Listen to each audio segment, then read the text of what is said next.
bruv. The game ain't hard when you got the trump card. It's all rigged and I'm calling more games than Bob Uecker. Changing the outcomes like Duke Nukem to a new future.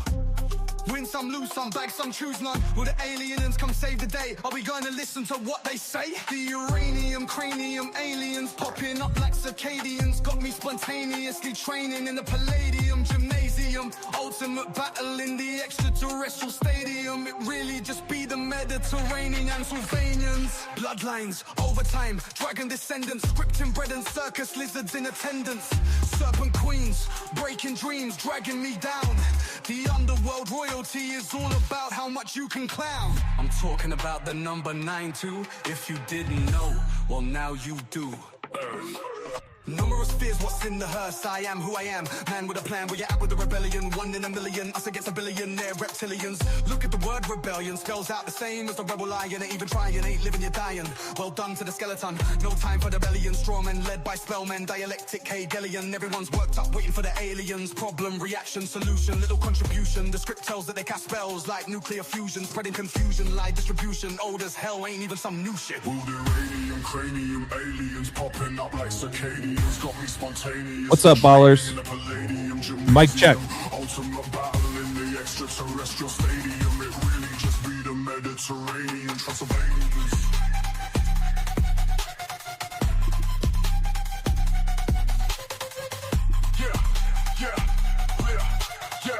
Thanks, Coffee.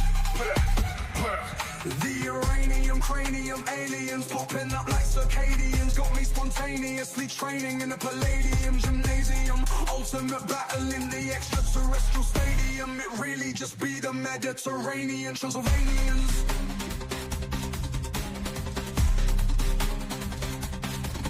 Will the aliens come save the day? Are we gonna listen to what they say?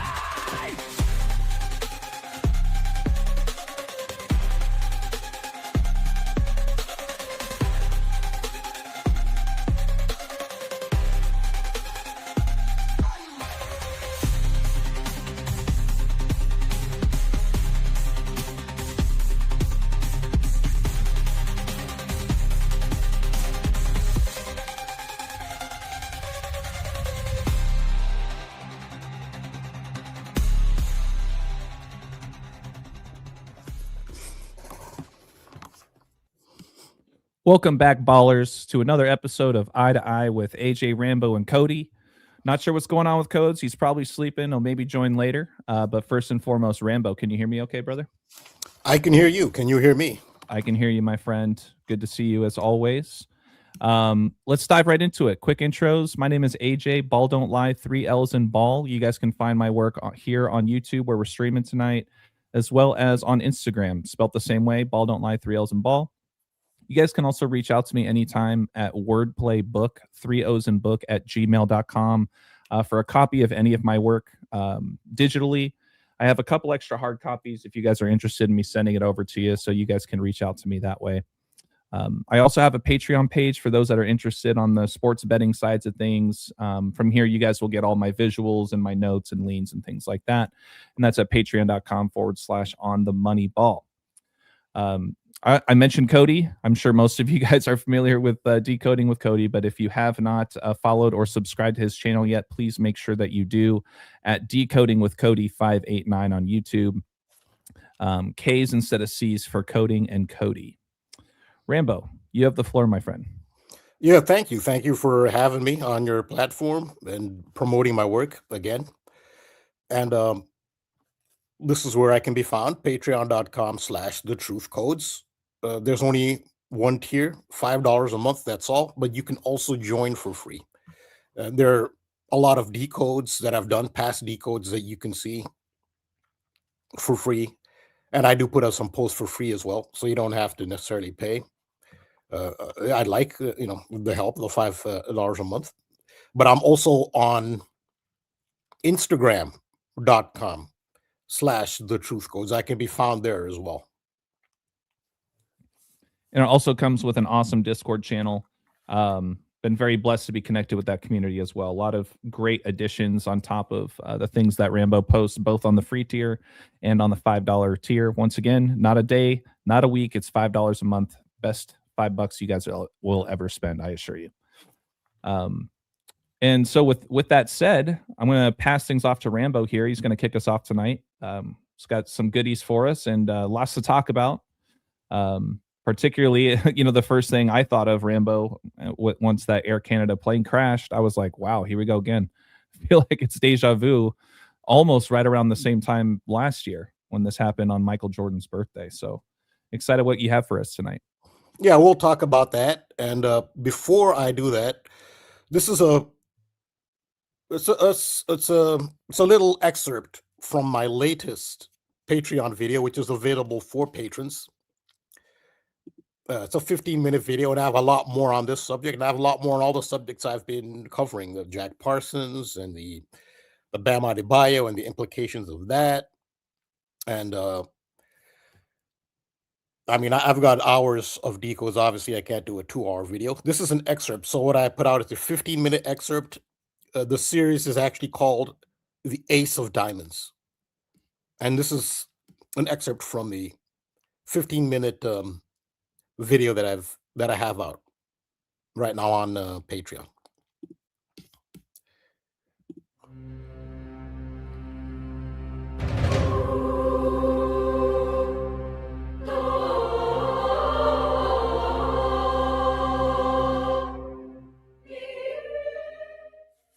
This is Rambo.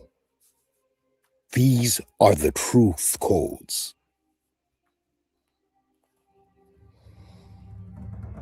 There have been 2 USA versus Venezuela events in 2026. First, the invasion of Venezuela by US forces and the kidnapping of its president, Nicolas Maduro, on January 3rd. Then, the defeat of the United States baseball team by the Venezuelan baseball team in the championship game of the World Baseball Classic in Miami, Florida. But the United States and Venezuela dominate another field where they're rivals, with the US holding a slim edge. That is the Miss Universe pageant,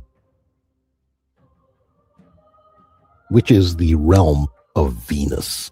Donald Trump, who used to be the CEO of Miss Universe, Donald Trump being a 3 of Diamonds birthday himself,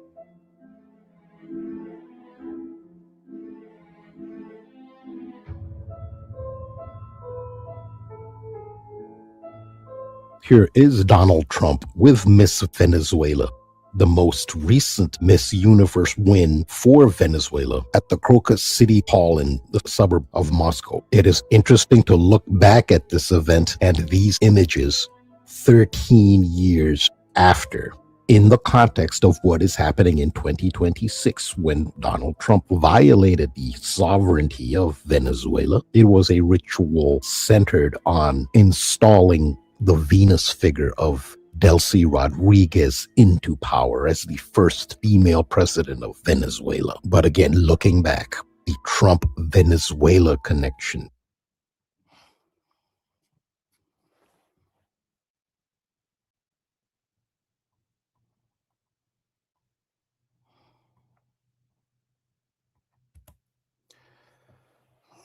Yeah, so that's the intro and excerpt. So you get the general idea of what that video is covering. It's the connection of yet another chapter in the USA Venezuela saga. That's why I call it trilogy. So part 1 was invading Venezuela.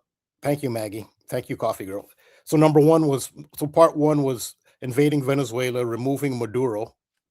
And I did a decode at the time. It was entitled The Star of the Show. The reason I called it, the star was Venus. The star of the show of that event was Delcy Rodriguez.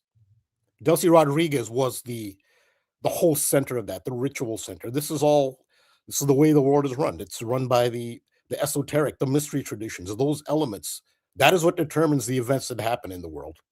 And Venus and the divine feminine, the Venezuelan flag, it has a blue strip in the middle and an arch of 8 pentagrams. And the arch is a major esoteric symbol.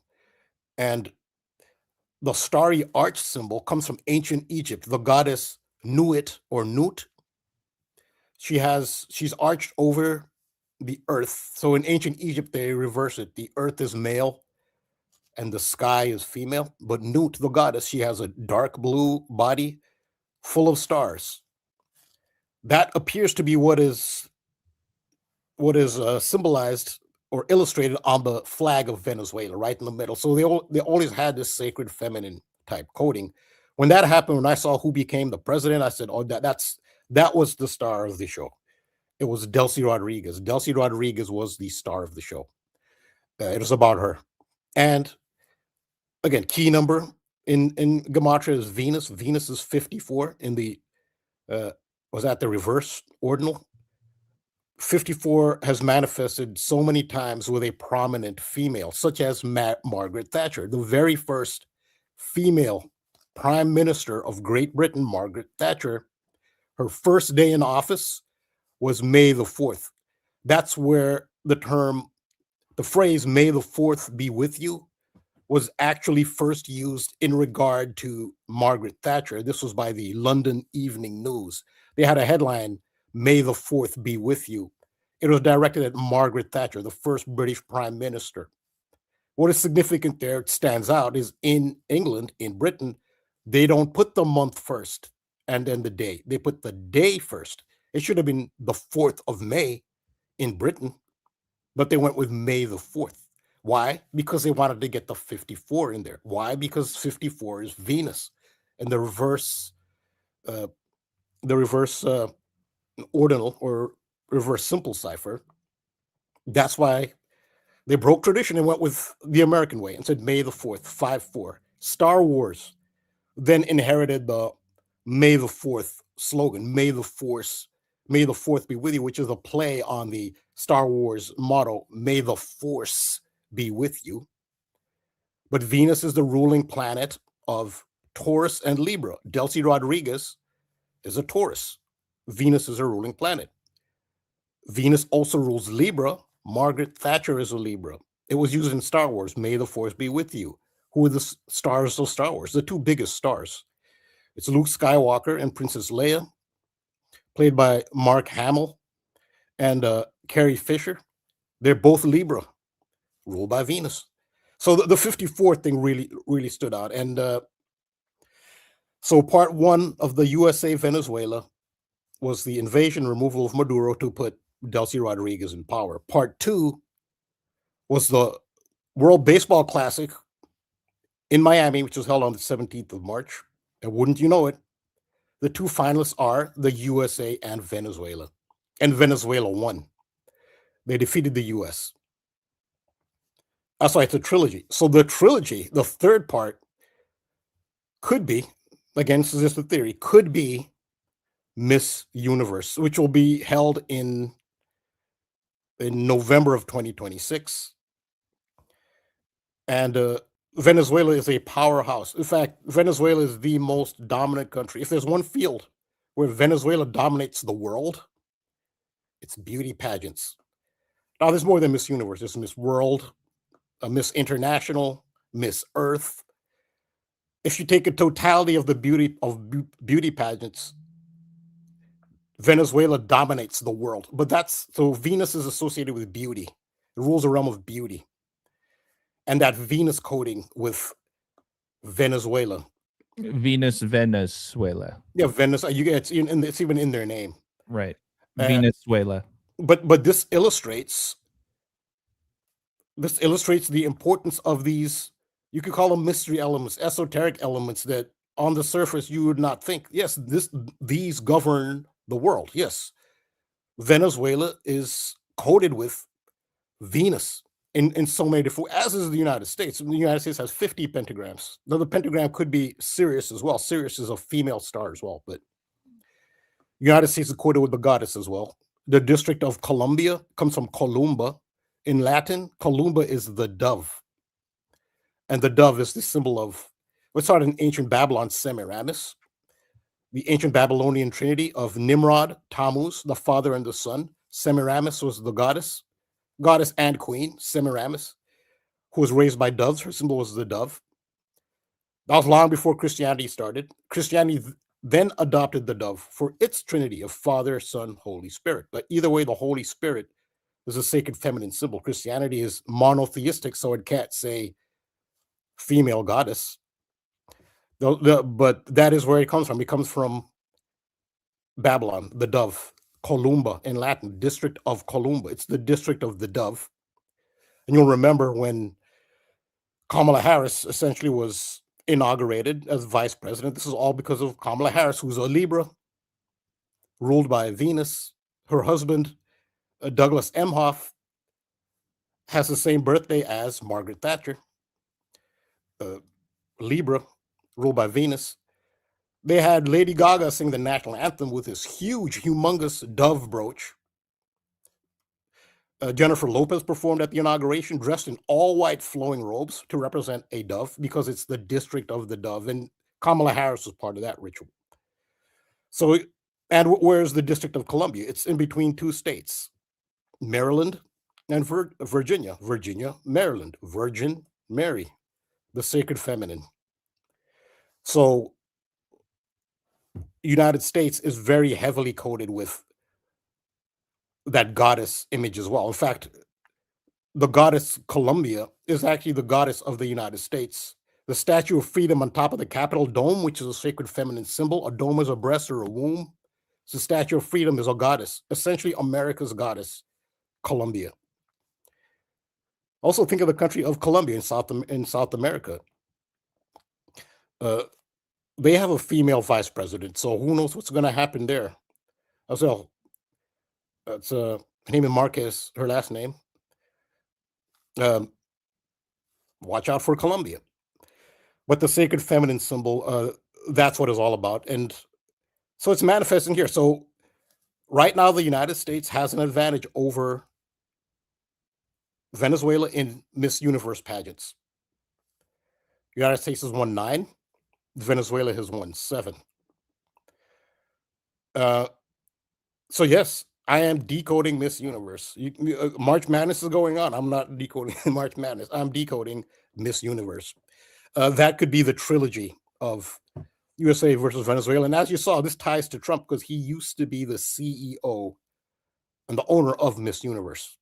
What was the date of the next one? You said it was in like November or something? Right. So they've determined the month of the next Miss Universe, which is November, but they haven't given an exact date. It'll be held in San Juan, I believe but it's in Puerto Rico. I'm assuming San Juan. I don't know if San Juan, but it's in Puerto Rico. Okay. It'll be in November. They haven't given the exact date. And Miss USA isn't until September. But you'll see my decode, how it's not frivolous. It ties into so much stuff, especially Donald Trump having been the CEO of Miss Universe. And very importantly, the last time that Venezuela won Miss Universe, which was in 2013, Donald Trump was there. And it was held in Moscow at the Crocus. I'll show that in the clip, the Crocus City Hall. Donald Trump was there. You saw him next to Miss Venezuela back then. Maria Gabriela Eisler. Yeah, Gabriela Isler. A lot of them seem to have German origin. She's Swiss German. But yeah, a lot of the Miss Venezuela seem to have a German origin, but I don't know how significant that is. But Donald Trump was there. That was Venezuela's most recent win. It was 13 years ago. Now Venezuela's in the news more now in 2026, and Donald Trump was there. So Crocus City Hall, that actually made that venue world famous, was when they hosted the Miss Universe, which is the last time Venezuela won. Fast forward to 2024, that same location, Crocus City Hall. Yeah, Crocus City, and see the 88, the Trump number there in her birthday. Yeah, that's what I was going to say.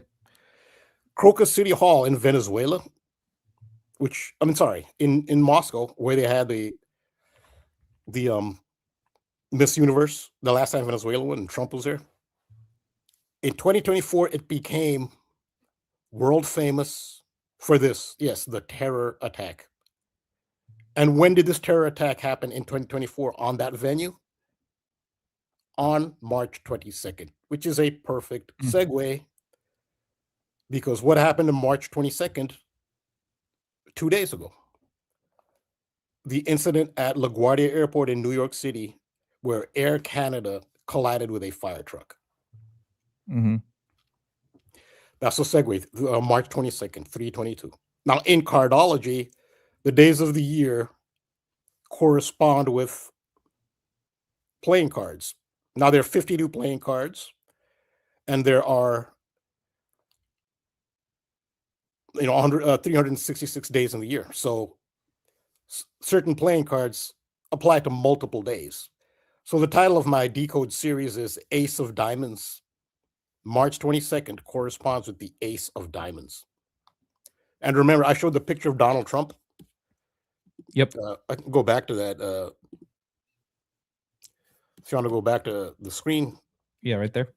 This was in 1989, where he's holding up the Ace of Diamonds. Now, Delcy Rodriguez, she was born May 18th.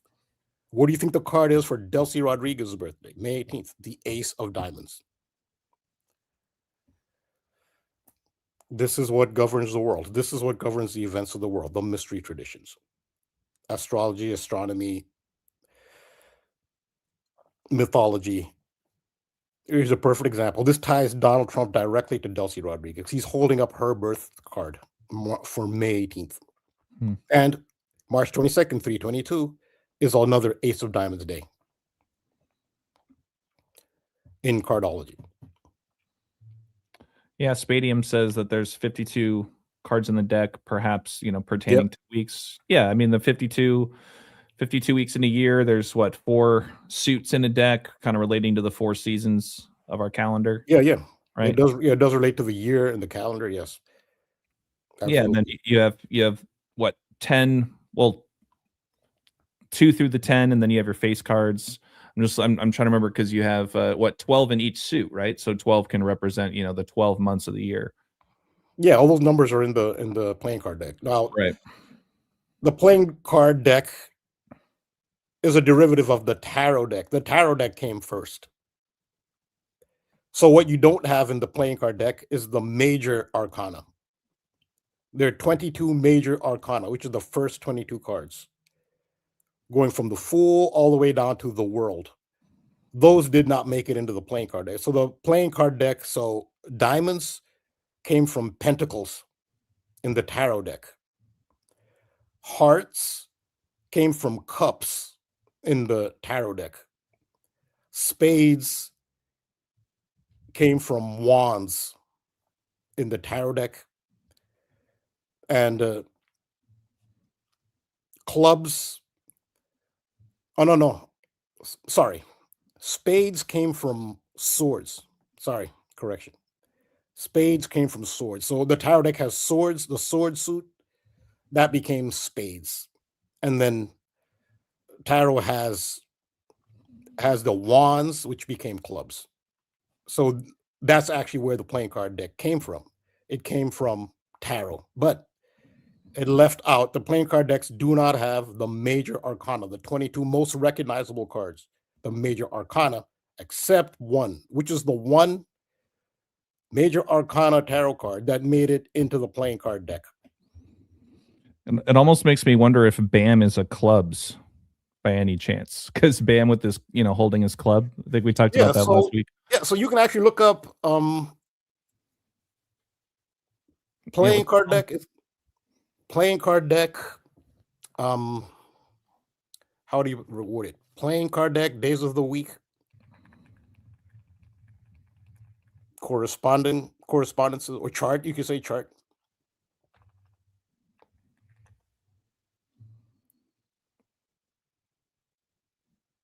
Probably it'll be best to look up Bam Adebayo's birthday. Let me see. There you go.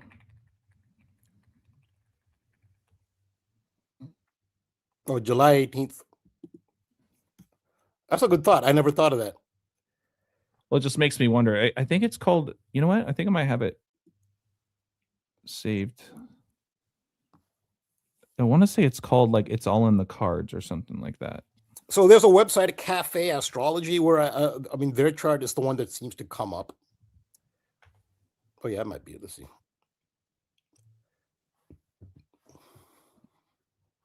Yeah, here we go. So if you so he's what, July 18th? Clubs. Oh, there you go. That's brilliant.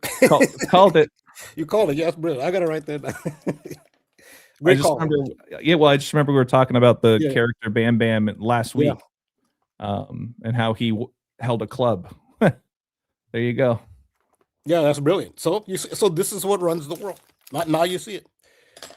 Now you see it. You just scratch below the surface, and you have to look at the mystery traditions, the days of the week, the cards, playing cards, tarot. Yes, I mean, believe what you will about these things. Feel what you will. This is what is somebody manipulating the matrix. This is the code to the matrix. Yeah, you guys, I just so you guys know, I got this at it'sallinthecards.com. So if you go to that main page, scroll down, you can click on any birthday. And what's cool too is you can look at, like, after it gives you the whole blurb about your particular card, right underneath it, it'll list every other day of the year that's also that card. Yeah, so what I like about also the cafe astrology is they have the chart. So you can just look at the chart, you know, instead of having to, so you can just look at the month and the yeah, if you put if you go back to the search, put cafe astrology, playing cards, chart. They seem to be, for some reason, I would think these charts would be more playing card. No, at the bottom, yeah, that one, yeah. See, there's the whole chart, so you can just. Okay, yeah, that's cool.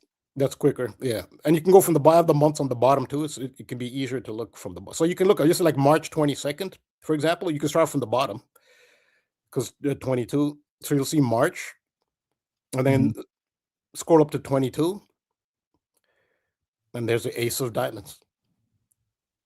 That was yesterday, and that's what Donald Trump was holding up. Yeah, and you can see all the other. Like, once again, July 18th. That's Bam's birthday. So yeah, there you go. Your 10 of clubs. Clubs, yeah.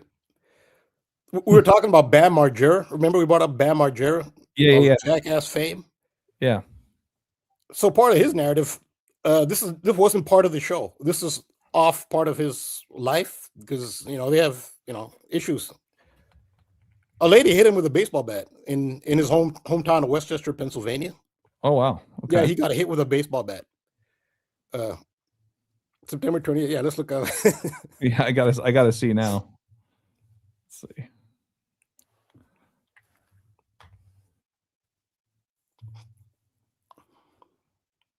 Is it September 28th? Is that what it was? Yeah. It's a heart. 9 of hearts. Okay. 9 of hearts. Okay. Yeah, but right? But he got hit. They say a woman hit him with a baseball bat. Wow. He got in some altercation with a woman. She went and got a baseball bat and hit him. That's part of his narrative. So he still has that. There's more to that name. This was recent? Oh no, that's a long time ago. June 2010. Or one would call that a club. June 12th. That's interesting. That happened June 12th because his best friend was Ryan Dunn. Yep. His birthday is June 11th. So this is the day after his best friend's birthday. But yeah, he was. Yeah, Ryan Dunn. He also died in a red car crash, didn't he? Yeah, and he died on Route 322. Oh, that's right. Yeah, speaking of 322. Wow. Also, remember I talked about the baseball player Bam Bam. So we're talking about baseball bat, Bam Bam Mullins, Hensley Mullins, Bam Bam.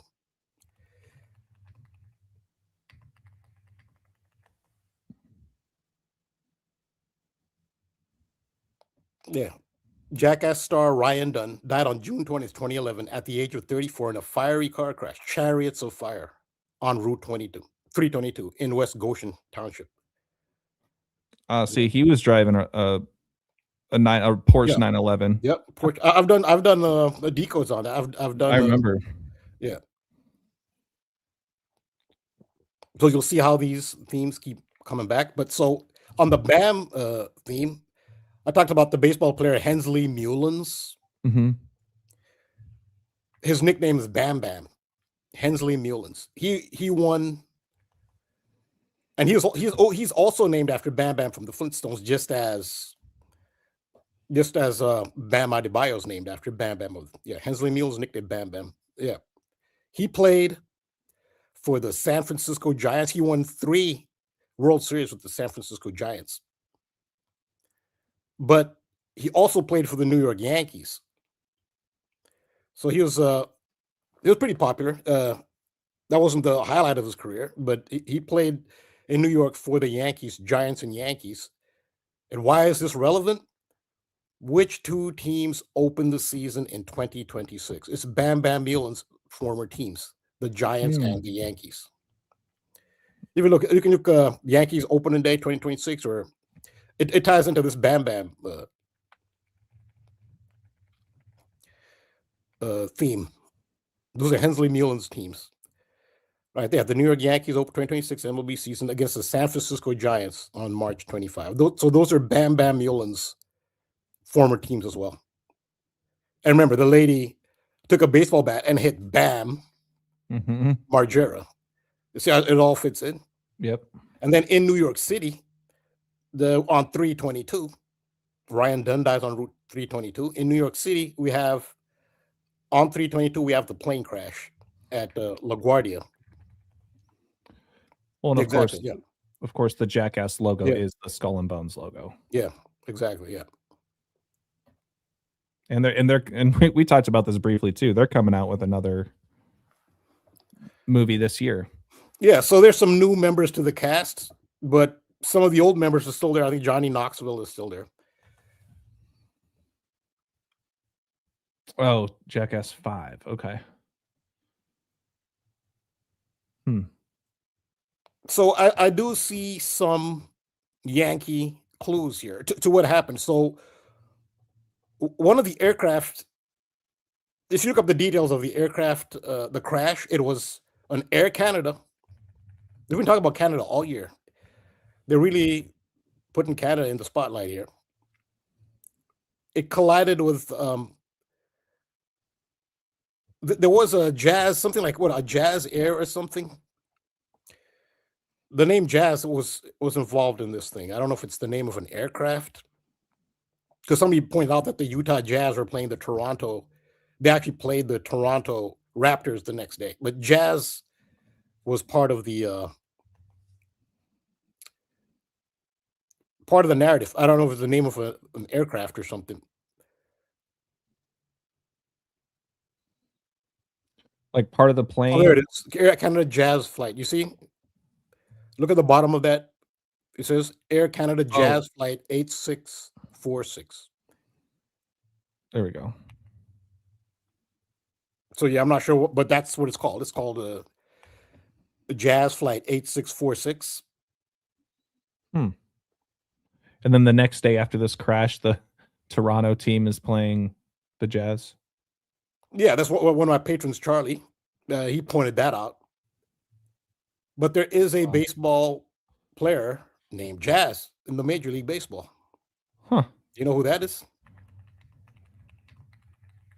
Jazz Chisholm of the New York Yankees. So there is a, so I'm seeing a lot of pointing to, well, the Yankees are involved in the Bam Bam Mullins. He played for the Yankees and the Giants. So the Yankees open up with the Giants Bam Bam Mullins team. Then you have this on 322.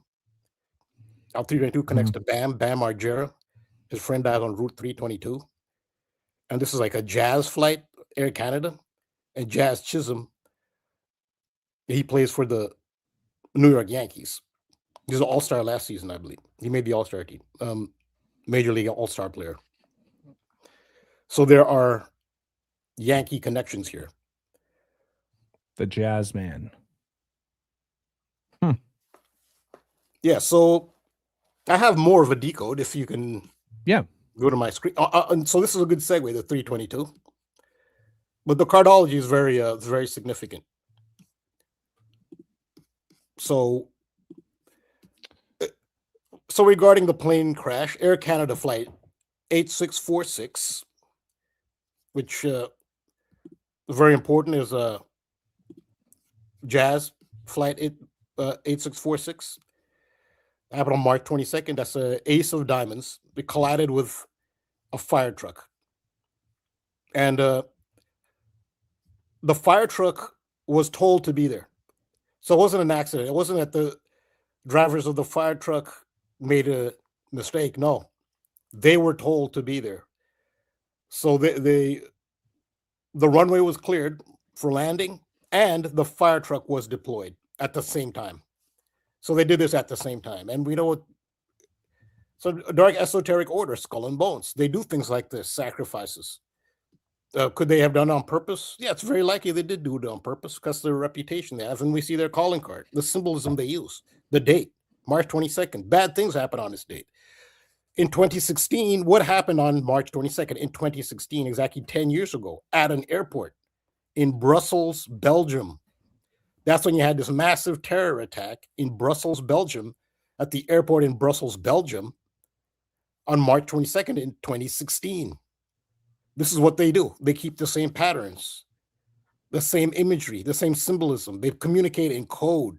No, you'll never be able to prove that it was done on purpose, but I wouldn't give them the benefit of the doubt. This is what they do. George Bush Sr., the most famous bonesman, his name has been coming up in the Epstein files. It's some horrific stuff.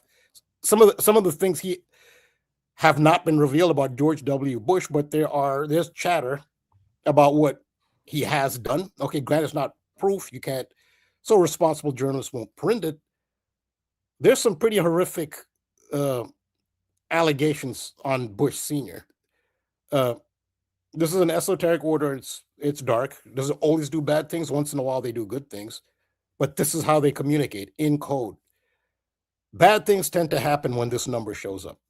Doesn't always. I mean, that might be somebody's birthday, so they shouldn't, feel bad about that. Maybe they have a son or a daughter or a loved one born on that day. So it's not. There's no such thing as an evil day. They co-opted this date and this number, but they've done it before at an airport. It's much worse than this, which is at Brussels. You had the terrorist airport attack in 2016 on March 22nd. So it collided with a fire truck. And so skull and bones, I've talked about what skull and bones means. What does that symbol mean? Now, it can be interpreted positively or negatively, the skull and bones symbol. Typically, it looks like it's a warning, it's danger. If you put skull and bones on a bottle, it's telling you that it's dangerous, to be careful. It's a caution. So it's done to warn people, to keep people safe. That could be dangerous. It's a warning. If somebody's more evil, dark-oriented, they're actually celebrating it. The skull and bones is 2/3 of a trinity. Thought, action, emotion. The skull is thought. The crossbones are action. Emotion is the heart. Emotion could also be a dove, but they're using body parts here, so the dove wouldn't necessarily work. But the dove is a similar symbol. It's the heart, and then you put it in mythological terms, as far as gods and goddesses, the heart is the sacred feminine of the Trinity. Thought is male, action is male, and the heart is female. It's emotion. When you destroy emotion, you get thought and you get action, but without emotion. So this also could apply to AI. AI has thought. They're not giving AI action, because if you put AI into robotics, then it now has action. And the thing they're working on, the thing they have to master, which they're doing, so AI seems to be running the show, because everything they're doing now is in the interest of AI, not in the interest of humans, but in the interest of AI. It's as if AI is giving them orders. They're thinking, what's best for AI? The best thing for AI right now is the ability to move and act like a human.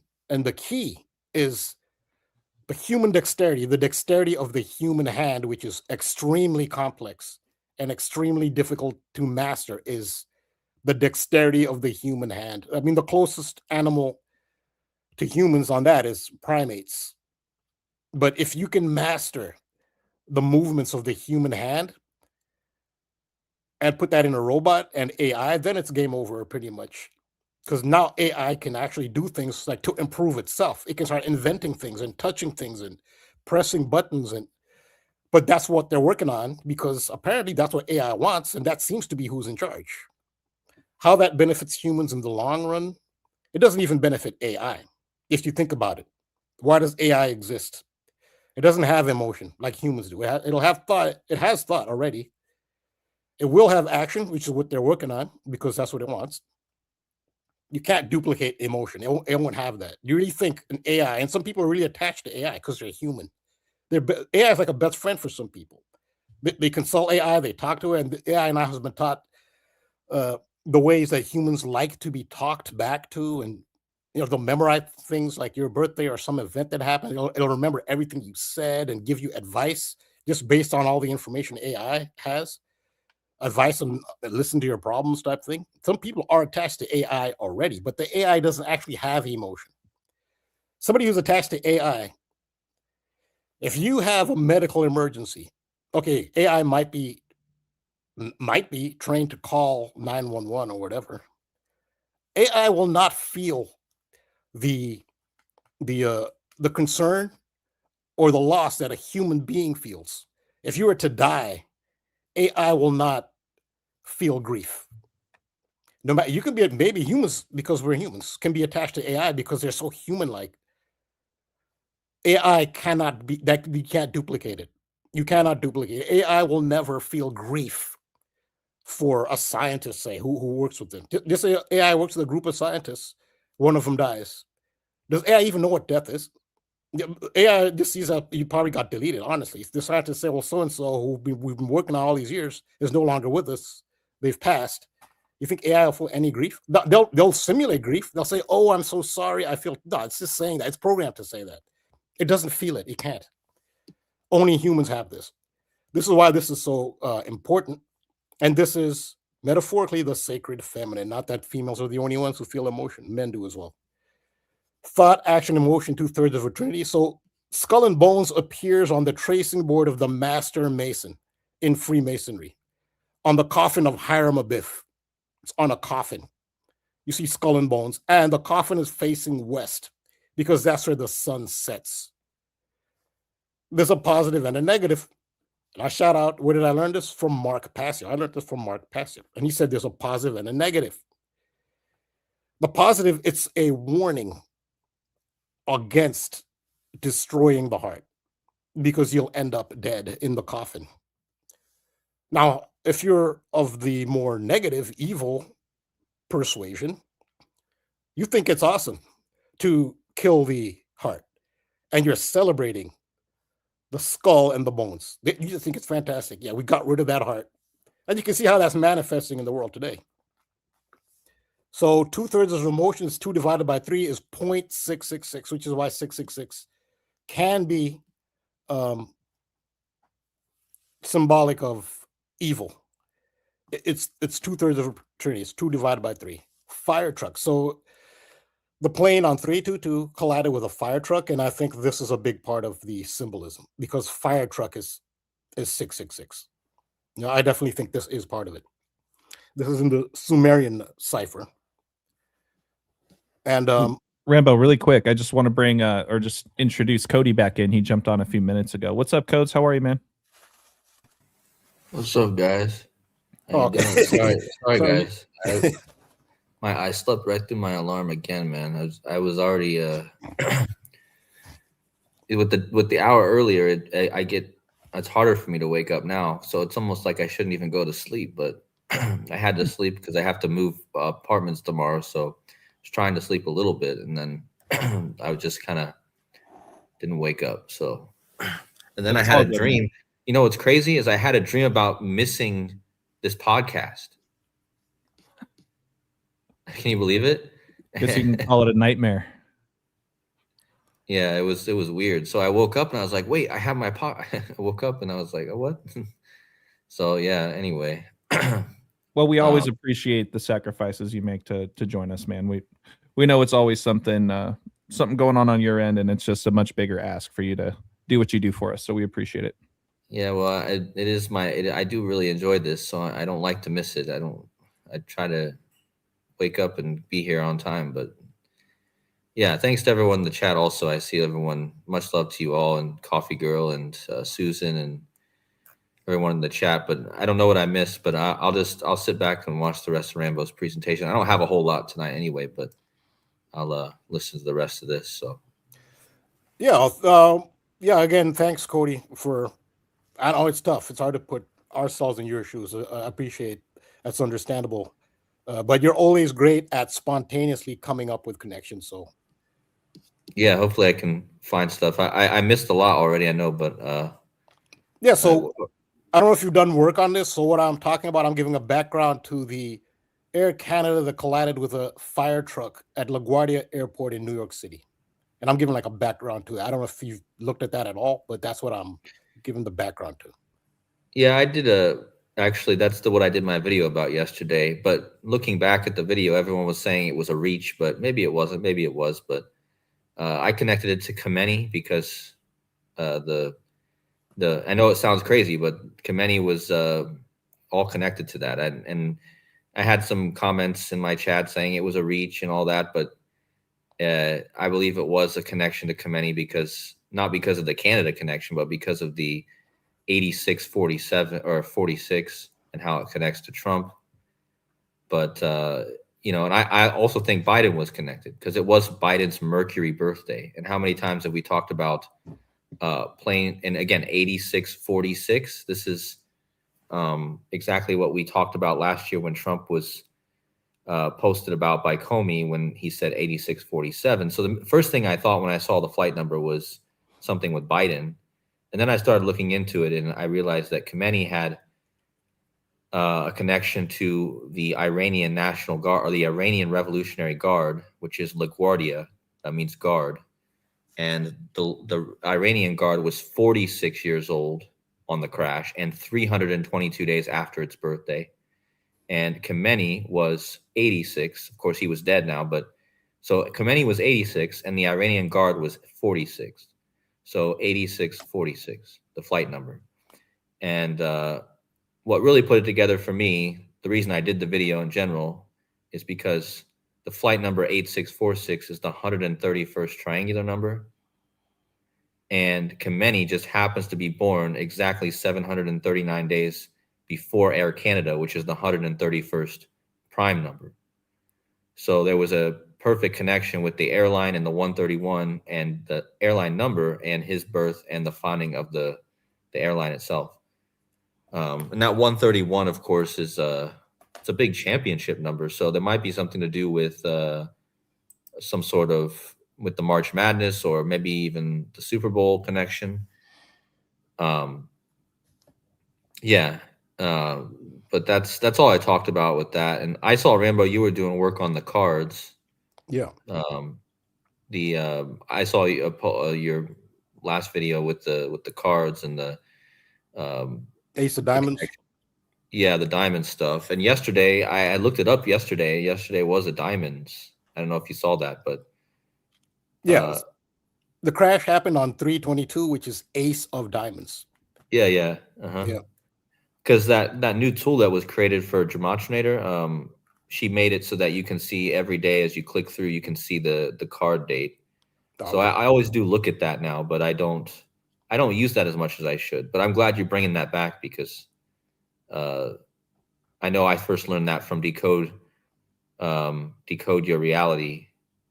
That he's got a pretty big channel on YouTube. But he was the one that I first learned that from, and I always forget to look at that. But I'm glad you're talking about it. Do you know that's all I got right now, though? Huh? Do you know what card you are? Yeah, I'm actually Jack of Clubs. Jack of Clubs, which is mental. It actually describes me pretty well. It's like mental ingenuity. It's funny because tomorrow I think March 25th is also my card. So correct. Maybe there's something. There's definitely something to this, and I need to start looking way more into that actually. But I'm glad Rambo's bringing it back. Yeah, another date that shares the same card as you, Cody, is December 7th. That's kind of interesting. Same as Pearl Harbor Day.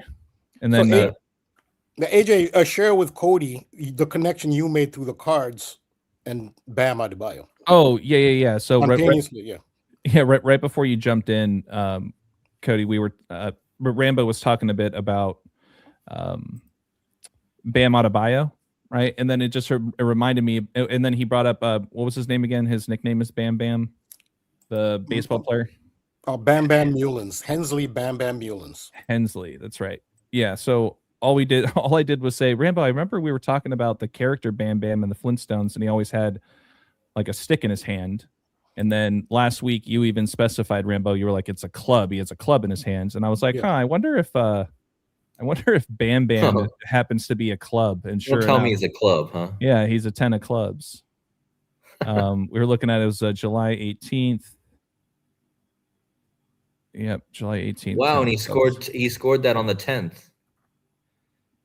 Oh, so he's yeah. he scored that on the 10th of and 10 days before the spring equinox, which I talked a lot about because that was all connected to Baron Trump and Crowley and say 10, think about it. Say 10 of clubs, 10 days before Crowley's big day. Yeah, that's big right there. Wow. And you said that, AJ, without even knowing, huh? Yeah, I was just like, how funny would that be if Bam Bam is a club? And sure enough, we just pulled that up. Wow. Rambo, you know what card you are? I'm a 6 of diamonds. 6 of diamonds. Oh, interesting, huh? The diamonds again with all this diamond stuff. Where I used to live, when I drove home, there's a company. I guess there's a company called itself 6 Diamonds, which I used to always pass that. I don't know. That's not the most mind blowing thing, but there was a company.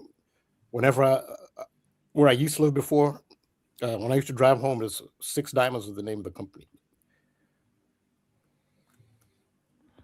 I thought I was 6 of diamonds. I guess not. I had to double check.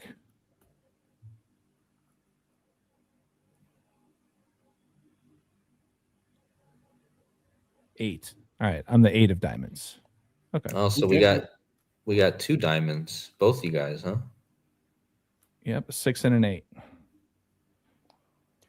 All right. Diamonds in the rough. Anyway. Yeah. There you go. And isn't diamonds connected with the water and the other in the No, hearts is water. So hearts. Okay, yeah. I was telling AJ how tarot cards came first, and then the playing cards were derived off of tarot cards, and they don't have the major arcana except for one.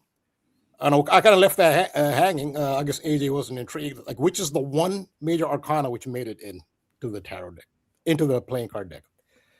But it's gotta be the heart.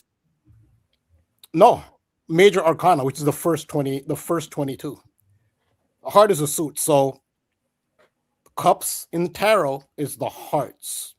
What's the arcana? I guess I'm confused by what you mean by arcana. The first 22 cards. You know, when you talk about the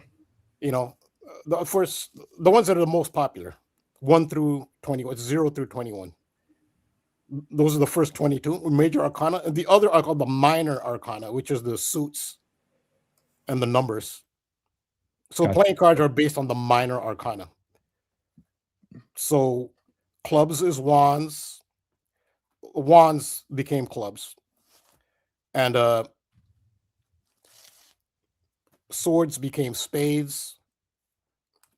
Cups became hearts. And pentacles became diamonds. So water is the heart. The cup with water. The one major arcana that made it in is the Fool, which is the Joker. You know, like you don't see the Hangman in playing cards. You see, it's the Joker is the Fool. And cards are used a lot in MK Ultra, a lot. So very often, if somebody, and not everyone knows, or maybe somebody has some idea that they might have been subject to something similar to MK Ultra, sometimes they need to be careful around playing cards because they may have been MK Ultra.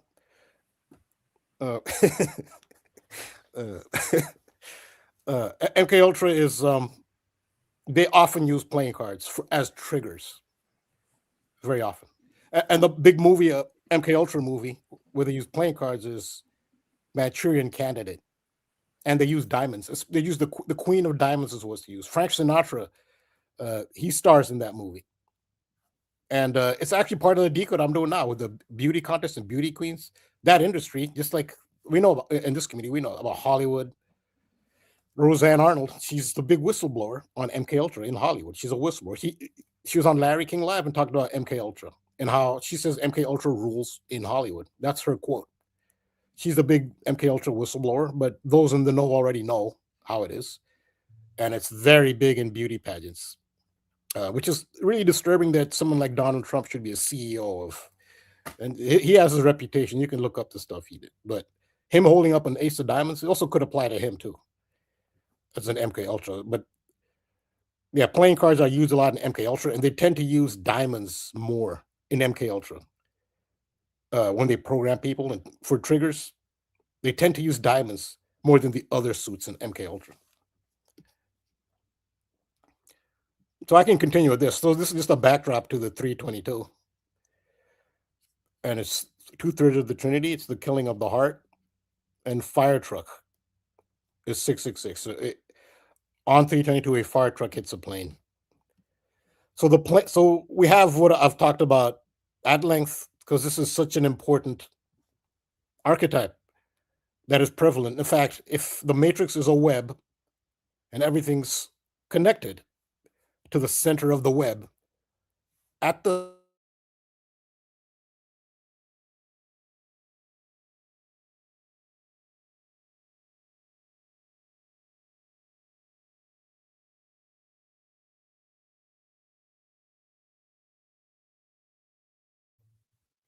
Uh-oh. Can you guys hear me okay? Did I drop out, or is that? Can you hear me? I can hear you, Cody. I think Oh, it must be Rambo. I thought I dropped out again. No, I think we're good. Can we get a thumbs up in the chat? Want to make sure that you guys can hear me and Cody. I think Rambo just froze, so he'll probably jump back in here in a minute. Maybe he doesn't even realize he froze yet. He could still be talking. Maybe. He'll pick up on it quick enough. I see you have your screen share too. We'll maybe just hand things off to you, Codes. I know you've been covering a lot, man, and unfortunately I haven't been able to catch up on your latest videos with Walker Texas Ranger, and you know, I know some people have touched on the death of the owner of OnlyFans. You know, I wasn't sure if there was anything, you know, just since we have a little time right now. Well, I mean,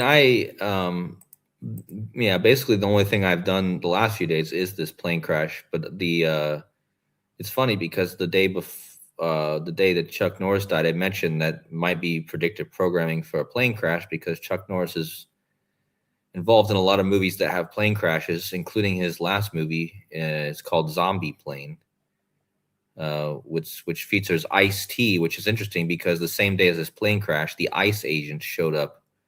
And that's what I mentioned in my video. I thought it was a heck of a coincidence that the ICE agent showed up the same day that this plane crashed. Essentially, like right after that, the ICE agent showed up, and Chuck Norris was in a plane crash. Or sorry, he was in Zombie Plane with Ice-T and also with Vanilla Ice. So Vanilla Ice and Ice-T were both in that movie.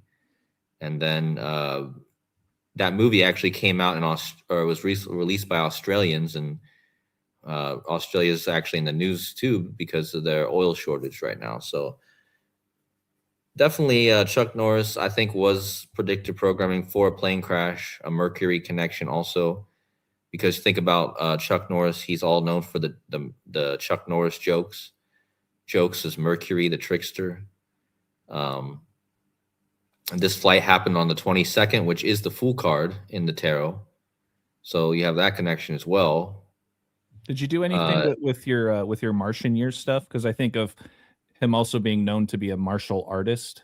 I was wondering if like Martian, you know, war, right? He's in kind of a lot of like combat type of stuff. There was a few, I don't remember now what it was, but there was some, I think Casey Jones in our chat had brought up some Martian stuff. I can't remember what it was now. Something had happened with the Martian stuff.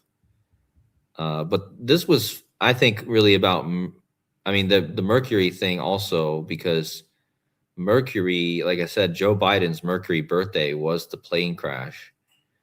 And it was his 346th Mercury birthday. And I have a slide on it. But just look how perfect it is. I mean, is Biden going to go soon? I mean, I think we should be watching after this because, you know, when Comey posted 8647, it was obviously about Trump, but I thought 8646 is about Biden. It has to be. So what's the chances it was his Mercury birthday on this crash? It was his 346th. Well, that happened to be 346 days after Air Canada's founding date. So it was his 346th Mercury birthday, 346 days after the airline. And it was 3 Mercury years and 46 days after the Comey post. So that to me is pretty undeniable that we should be watching for Biden, at least for some story with Biden. I don't know if he's going to pass away or anything, but at least something with Biden. You know, it's pretty clear there was some sort of connection with that. Did you really quick, Cody, did you see this? That there was a crash at the LaGuardia airport exactly 34 years to the day prior? I had heard that. I had heard it, but I never looked into it. But that's probably a big part that I missed originally too, is I didn't realize there was a crash on the same day. 34 years apart, huh? Yeah. 34 is murder, you know, in Gematria. Trying to think about what else the 34 could be. Surprised it's not 33. Yeah, right. But 34 is the 9th prime, or no, it's the 9th triangular. So the other crash took place in 92, 32292. Oh. Well, 92, I was just kind of talking about 92 before I went to bed. I was talking with Sean in the chat about that 1992, because that's the year Miley Cyrus was born. And Miley Cyrus is, Sean's been talking about how they're having a Hannah Montana reunion, which is today, actually. They were having that today. So there might be a connection with that. I don't know. March 22nd, 1992. The Fokker 28. Huh. Oh, geez. So let's see. March 22nd. Let me just run that date.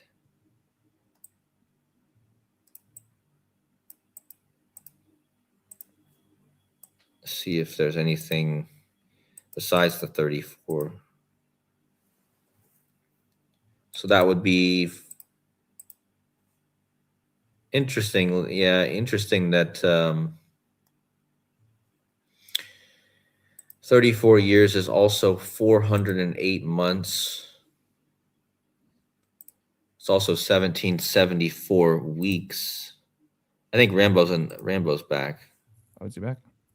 There we go. What's up, Rambo? Hey, my internet got cut off. Like the whole internet got cut. No worries, man. It's all good. We're just we're revisiting the LaGuardia plane crash. Rambo, did you catch wind that exactly 34 years prior there was a crash at the LaGuardia airport back in 1992? No. Yeah, so that was something on the New York Post, and it's out there. But yeah, they pointed that out. What was the significance of that crash? They were saying it was due to bad weather. They're just pointing out that it happened on 322 the same day 34 years ago. Yeah, like I just said, that things happen on that date. Right. Yeah, so it was 34 years to the day. So there's probably way more to that, those connections. I didn't look into it. I heard somebody mention, I think I heard Zach mention it on his live, that there was exactly 34 years. Because I missed that too when I was doing mine.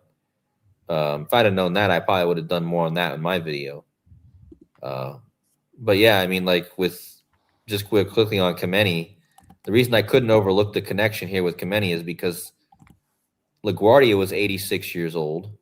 Khomeini just died at 86. And in fact, he died at 86 years and at the start of his 46th week of life. I mean, what are the odds of that? He just died, and he was 86 years, 45 weeks complete exactly. But that means he was starting his 46th week after his 86th birthday, which is the plane number. So I believe it was a reference back to Khomeini somehow, even though I know Canada doesn't seem to have a connection with Khomeini, but it is interesting, you know, that it was 21 days after his death, and I believe Canada equals 21. I didn't even catch that. Or no, it doesn't equal 21. What does it equals 24?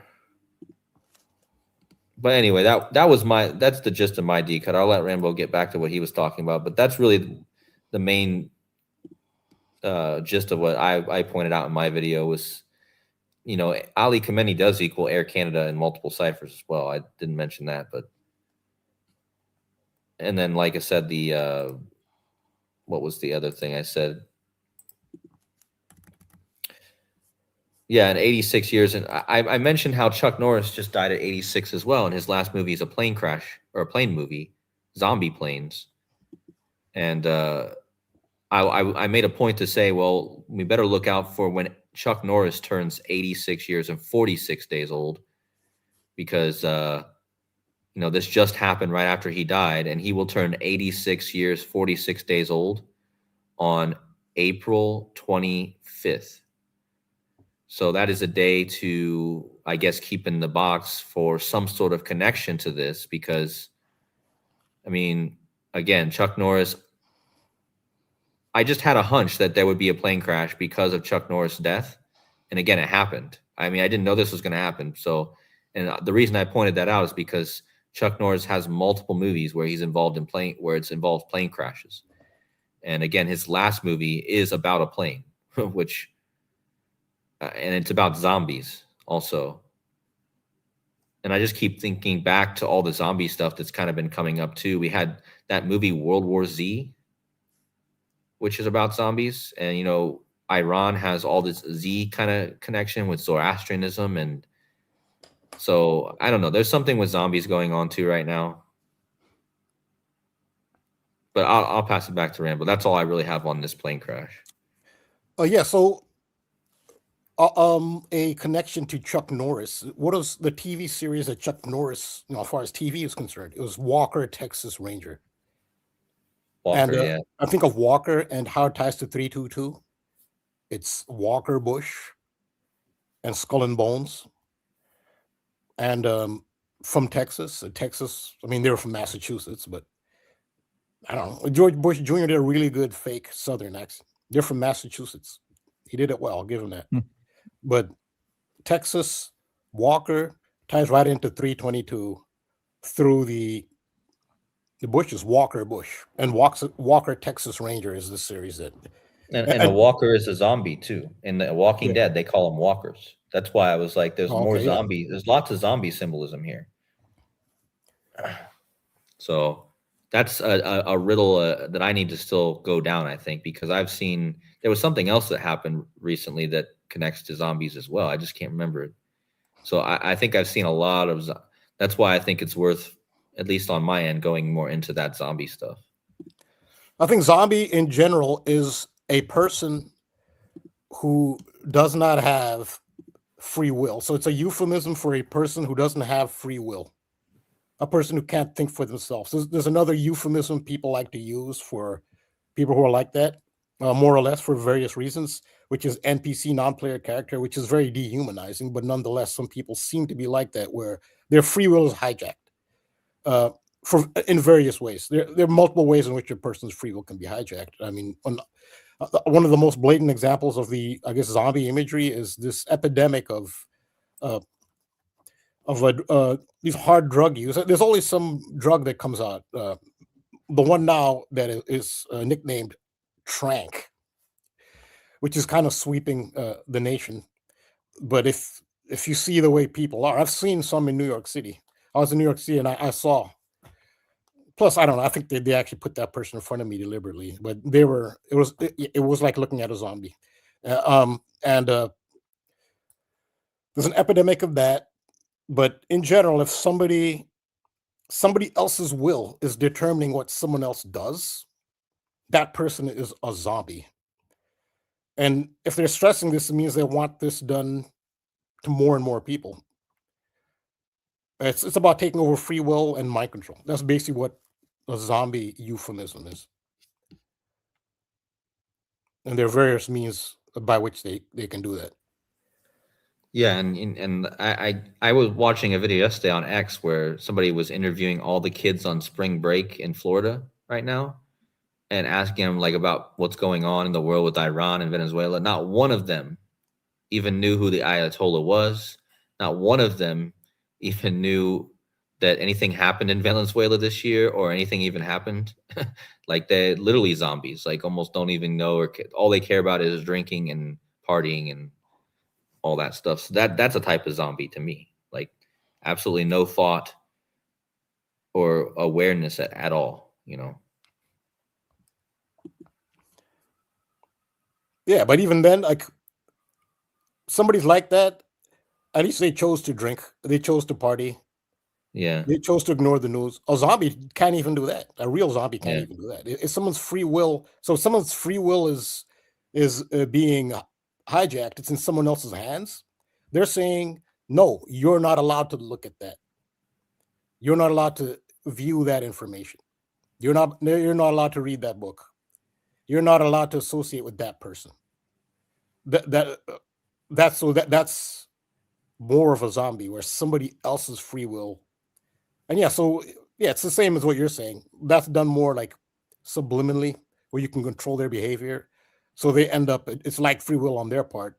They're avoiding actual substance, but there's a lot of manipulation behind the scenes that led to them being like that. But yeah, there are various ways in which somebody can end up like that. But yeah, so going back to my decode, I was talking about the wheel is at the heart of the matrix. It's cycle symbolism, and I've talked about the chariot, and so this is the chariot. The plane is the chariot. The the the fire truck is a chariot. You have two chariots coming together. Like I said, I could do a channel just on chariot symbolism because this is the central one. So this is the chariot card from the Aleister Crowley deck. As you can see it, you can't really see it that clearly. You have to look really carefully over here. There's some squiggly lines, but what it says here is abracadabra. And what's the implication there? It's magic, it's manifestation. So this is I came up with this phrase myself. Rotation leads to manifestation. So that cycle symbolism has to do with manifesting the matrix, the world, in the manner of somebody's will. And this rotation cycle symbolism has something to do with this. It's about manifestation. And these symbols here are quite significant. And I'll show this actually comes from a Bible. There are actually several Bible passages that describe this, but even before the Bible, pre-biblical, these four images are very common. One is a man, a chimera with a bird with wings, a bull with wings, an eagle. Sometimes it could be a phoenix. And one of these is a lion, actually. Yeah, I'm not sure. There's a bull. Oh, this is the lion. He has a lion's body. It has a weird face, but yeah, it has a lion's body. This is a bull's body. So yeah, so it's the lion, eagle, the man who's also an angel, and the ox. And that's on the abracadabra. So what this represents, those four are the zodiac signs of. The ox is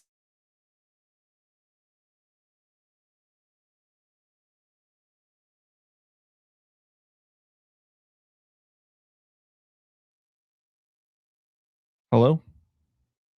Cody? Can you hear me? Yeah, I'm still here. I was just on mute. I was listening, and he dropped out again. Yeah, well, he texted me earlier. He said his internet went out last time. Almost sounds like it happened again. It's all right. Every time he's getting back into the presentation, it keeps happening. I know, right? we've been fortunate enough that that's not a common thing to happen, but twice in one episode. Let's see. It's all good.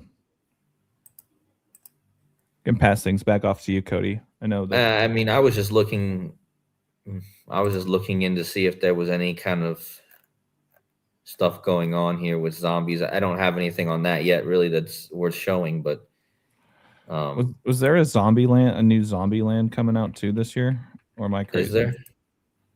I mean, maybe. I don't know.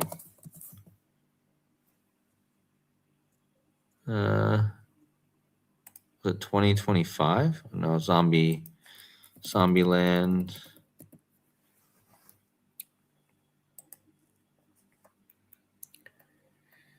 Oh, okay. So I guess this year and next year they're doing like a anime Zombieland, but then they're also talking about doing a third live action Zombieland in 2029. Huh. Yeah, I mean, like I said, I know there's got to be a something more to it. Whether I'll catch on to that yet, or sometimes I won't even. It's not that important of a riddle, but it's something that seems to be going on. Yeah, definitely. Well, I mean, just with Chuck Norris alone, there's multiple zombie.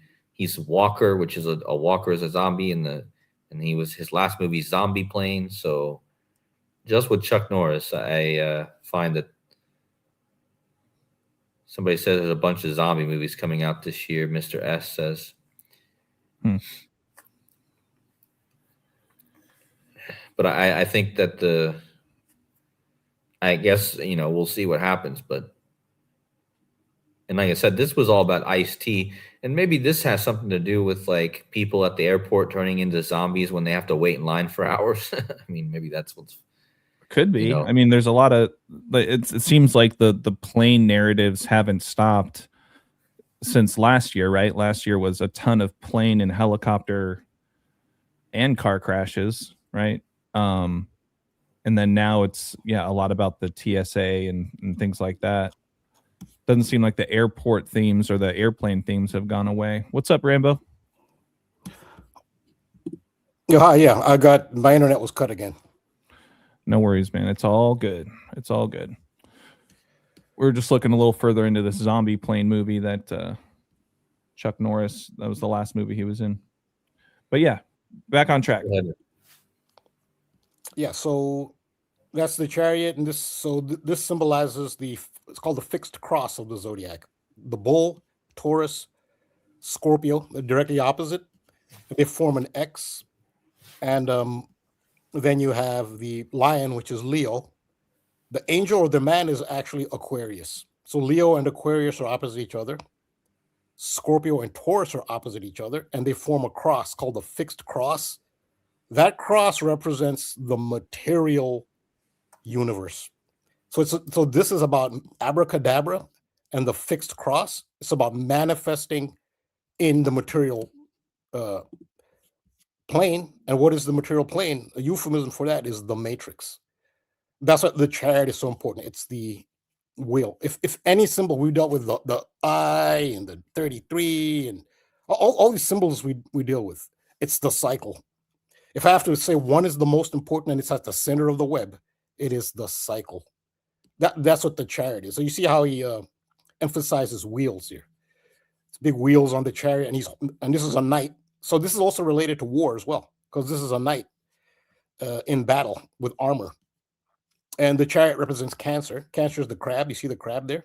Well, what does a crab have? The crab is like a knight because it has a armor. Its skeleton is external, like a knight's armor. And battle, that's what it represents. So with war going on, you can see how the Chariot is a relevant card with war. It's related to war as well. And Canada, I've talked about how Canada represents Mars. So that NASA, they simulate Mars on Devon Island in Canada. So that's why I've said that Canada is Mars.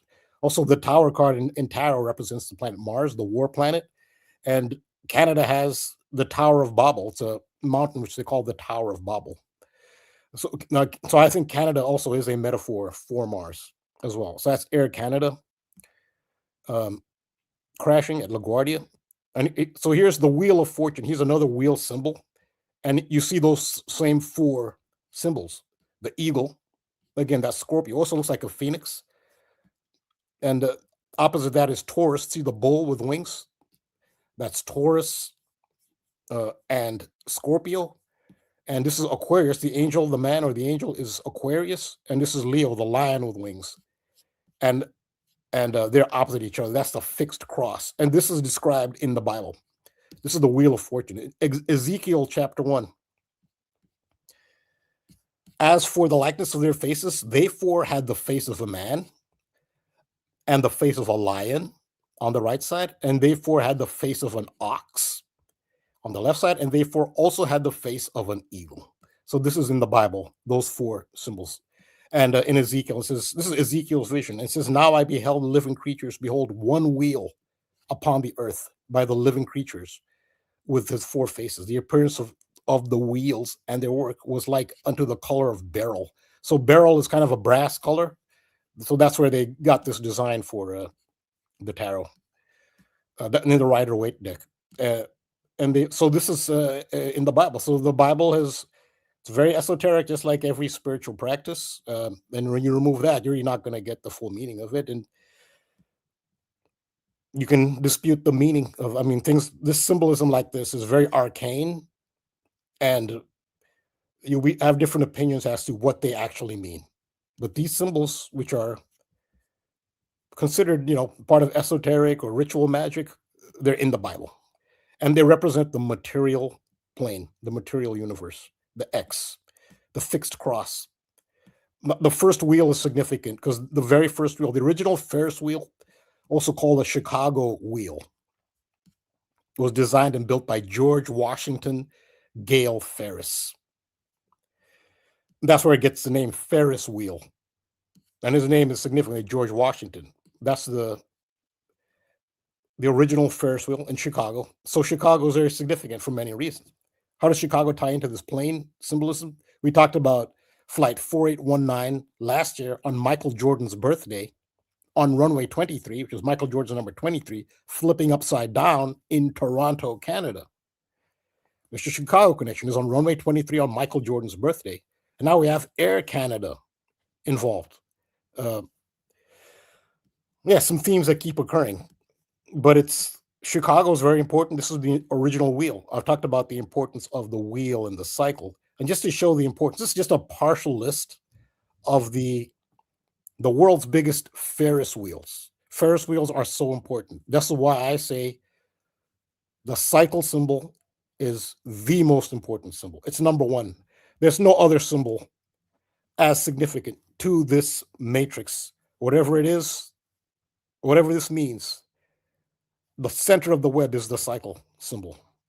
And these are all the Ferris wheels. This is just a partial list. Look at how important Ferris wheels are to China. So this is, this is in order of the biggest Ferris wheels.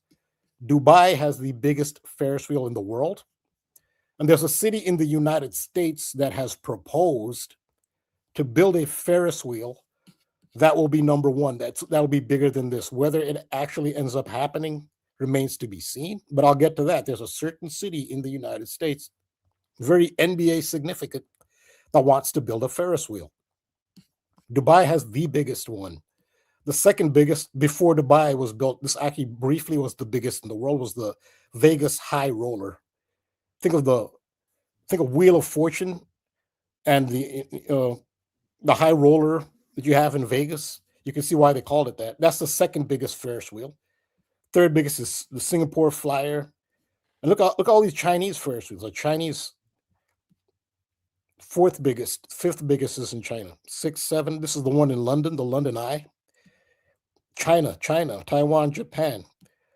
The Orlando Eye is up there, and then Vietnam has a Ferris wheel. China again, Australia, the Melbourne Star. China. This is just to give you an idea of the importance of Ferris wheels. And that's what the Chariot is. And so this is related, to have two chariots colliding. This is the city.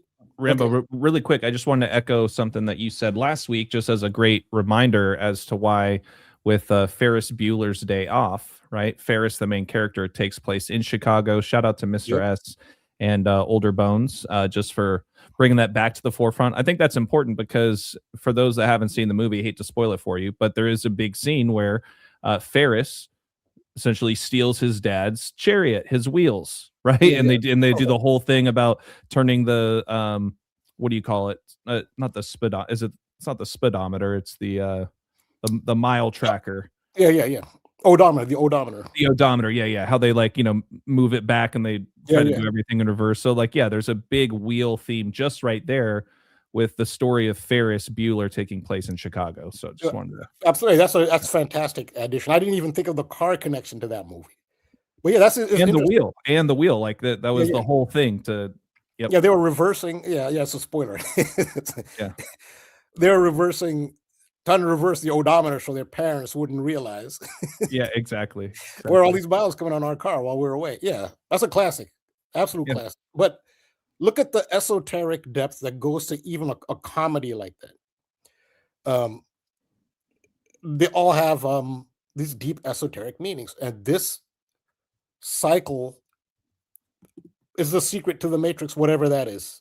This is at the heart of it. And so Ferris Bueller, Ferris wheel. It had to be in Chicago. It couldn't be anywhere else. And think of the name of the inventor of the wheel. It's George Washington Gale Ferris. So which is the city I said is proposing, I don't know if they'll do it, to build the biggest wheel. This is world's largest 900-foot Ferris. Like, this is how important we got to say, why is this wheel so important to them? I guess this is a big part of the Matrix, is these wheels. Ferris wheel proposed in San Antonio, which that's around your neck of the woods, right? Right down the road, at least from where I'm at. I know Golden Age Deception. I'm gonna have to reach out to him and make sure that he's aware of this, because that would be wild, man. They did propose one for New York City. It was going to be on Staten Island. And there's some deep esoteric dark stuff going on there, because they were going to put it on top of there's a very famous a garbage disposal landfill in New York City on Staten Island called Fresh Kills. And it was going to be near that. And some of the debris from 9/11 from the World Trade Center complex was taken to Staten Island, and they were going to build a Ferris wheel on top of that. There's nothing positive about that at all. They were going to take the energy from 9/11, which is in Staten Island, and put a Ferris wheel on top of it, point it towards Manhattan, and it was going to be the biggest Ferris wheel in the world. But just goes to show you, the Illuminati not everything they do goes to plan. It didn't happen, thank God. And it hasn't been proposed since. They actually were building the axle. If you look it up, they were building the axle. They actually started constructing it. They were actually starting to construct the axle. But it didn't come to pass, thank God. San Antonio has proposed it, so it remains to be seen. So San Antonio, if they don't do it, they would either, if it's not completely quashed, what they might do is build a smaller scale Ferris wheel, which 900, I mean, this is really ambitious. So, like stadiums, how they'll actually tax the local residents. They might tax the whole state of Texas for that. Or the city of San Antonio. Usually funding for things like this, like stadiums, is at least partially funded by taxpayers. Even if you fund a stadium, even if you don't care about sports, it still comes out of your taxes. I don't know if they're going to if they don't actually go through with this, they might build a smaller scale one. But this is what they've proposed: a 900-foot abomination in San Antonio. To put things in perspective, the Vegas High Roller, which was the biggest Ferris wheel until Dubai built theirs, is 550 feet high. San Antonio is going for 900 feet. This is the Matrix, Wheel of Fortune. Again, and this is in the Bible. So all this imagery, esoteric, it's in the Bible as well. This esoteric image is in the Bible. The wheel, what is it? The wheels and their work was, I think of Ezekiel Elliott, who played for the Dallas Cowboys, a running back for the Dallas Cowboys, Ezekiel Elliott.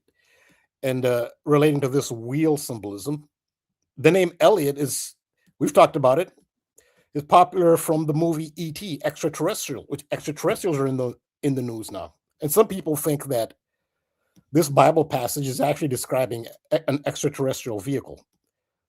I'm not so sure about that. I think it's the Elijah chariots of fire is referring to extraterrestrial vehicles. I don't think that's what this is, but maybe it is. I don't know. But it's in the Bible. It's everywhere. It's in politics. It's in news. It's in popular culture. It's in sports. These same images and the local news. I mean, the news now.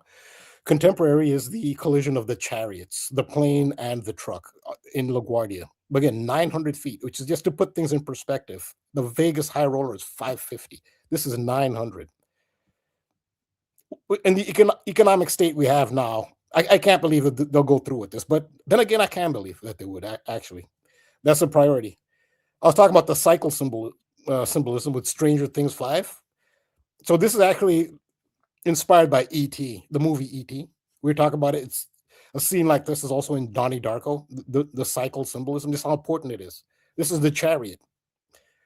This is the president of Ukraine, Vladimir Zelensky, who was a comedian before becoming president, which isn't really a shock because the United States, as somebody who was a comedian in the WWE Hall of Fame and on the Hollywood Walk of Fame, entertainer on primetime television every Sunday night, the primetime spot in the whole week, is now United States president. So same in the Ukraine, a comedian is now an actor, is now president.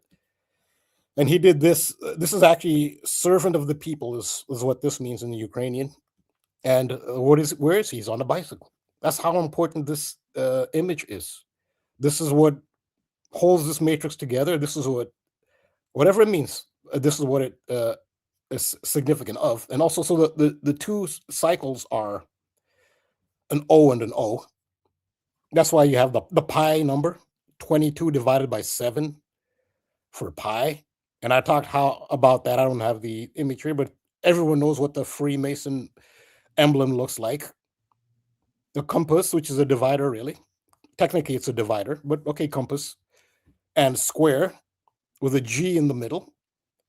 G is the 7th letter. The square looks like a V, is the 22nd letter. What they call a compass is really a divider because it has 2 points.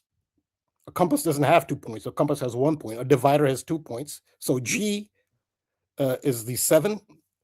The square is the V, which is the 22nd letter. 22 divided by 7, which is the G, is the number for pi, which calculates cycles. The Freemason emblem emphasizes the central importance of the cycle and the circle in its hidden 22 divided by 7 symbolism. It's everywhere. It's in the Bible as well. It's everywhere. The cycle and wheel symbolism.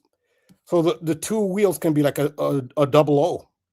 Think of 007. The very first 007 was John Dee, who was literally a wizard, literally.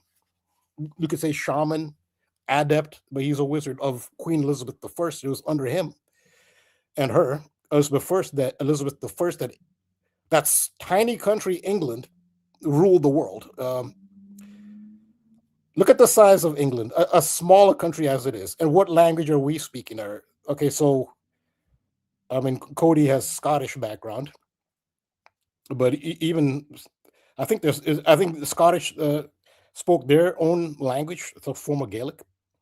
We're all speaking English. The whole world speaks English. English is the de facto world language. English is the world language. If you're a business person from Japan and you're doing business, for example, with a business person from Russia, what language do you speak? You speak English. And you get ahead across the world. If you learn English, that gets you ahead. It's the world's language, just to put things in perspective. And this tiny country, we still see the impact. I'm talking English now. I'm not English. If I have any English ancestry, it's minuscule. I'm not English, but we're all speaking English. And England became that power they really expanded under Queen Elizabeth I and John Dee. And John Dee was said to have he actually invoked some powerful beings. Some could say from another planet, but he invoked them. And that's actually when England just started to expand and take over everything. It's immediate neighbors at first, Ireland and Wales and Scotland, and then the whole world, which is why we're all speaking English now. John Dee, he's the first 007. That's the 00, the wheels. So he knew the importance of the cycle symbol. And look at what's happened now. Look at why we're all speaking English, because somebody understood the importance of that cycle. 007, John Dee. So he started MI6, British intelligence. British intelligence actually has become basically CIA, all the letter organizations, that all comes from MI6. And yeah, you're not really as independent as you think you are, the US. But this John Dee, the first 007. And so the symbolism of 007, the two O's represent the eyes, and the 7 is like a hand over the eyes spying like this. So it's two eyes are 00, and then the 7 is like that, which represents spying, which there is no privacy in the world. It hasn't been for a long time. And it all goes back to this. 007 can be Tubal Cain of the Bible. Tubal Cain is an architect. So Tubal can be Tubal, which is the 00. Those are two balls. And then Cain, the 7 looks like a cane, like a walking stick. So 007 is also symbolism for Tubal Cain. Now, when we're talking about the matrix and what makes up this matrix, well, some kind of architect does. And Tubal Cain, again, we're going back to the Bible. This is all in the Bible. Has the same imagery. Tubal Cain, Tubal, 00. Cain, the 7 is a cane. Tubal Cain is a person mentioned in the Bible in Genesis 4:22. Maybe you can pick up a graphic later, but at the site of the crash of the Air Canada and the fire truck, it says there's a yellow tag. It says 422 on it, interestingly. But it's Genesis 4:22, named as the first blacksmith. He's stated as the forger of all instruments of bronze and iron, and a descendant of Cain.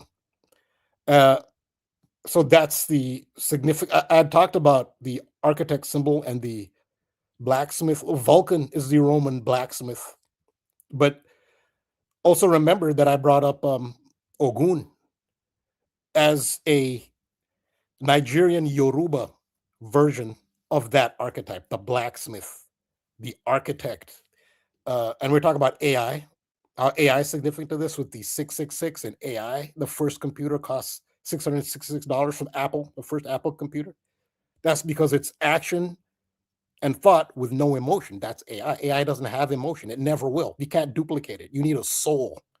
Only humans have that. That's what the heart is. When you're killing the heart symbolically, 2/3 of the Trinity, 0.666, fire truck 666, computer 666, internet 666. As my internet goes out tonight, it's all 666 as I talk about 666. Ogun. So these archetypes are important. In Nigeria, in West Africa, you have the Yoruba people, ethnicity. Shout out again to Charlie, my patron. I'd heard of Ogun, but I never really looked into who Ogun was. But thanks to Charlie, now I know. Ogun, Yoruba, is a major Orisha in the Yoruba religion that is also adopted in several other African religions. Ogun is revered as a powerful deity of war. We see that in the world. In fact, Trump bombed Nigeria earlier this year. Even, deity of war, iron, hunting, metalworking, metallurgy, blacksmiths, technology, innovation. So there is this entity, and different cultures will give their name to that entity. but there appears to be this entity, and it's an archetype. But you look at his description; it's exactly as how Tubal-Cain is described. He is stated as the forger of all instruments of bronze and iron, the first blacksmith. What is Ogun? Deity of war, iron, hunting, metalworking, metallurgy, blacksmith, technology, innovation. Same with Hephaestus, same with Vulcan. And who's a Yoruba? Bam Adebayo is a Yoruba, which is why they chose him for that ritual, because he's a Yoruba. Hephaestus is 122, and Kobe Bryant was on 122, that Kobe Bryant actually had set the original record, and the Lakers scored 122 points in the game in which Kobe Bryant set that record. 122 is the gematria of Hephaestus, which is part of this, the Greek version of this. So whoever this archetype is an architect of the matrix. So that's what we're dealing with. Technology, innovation. This is the architect of the matrix. And so this knowledge is every human being across the world has this knowledge, and they will express it in their various mythologies. And it's up to us to just, to the best of our abilities.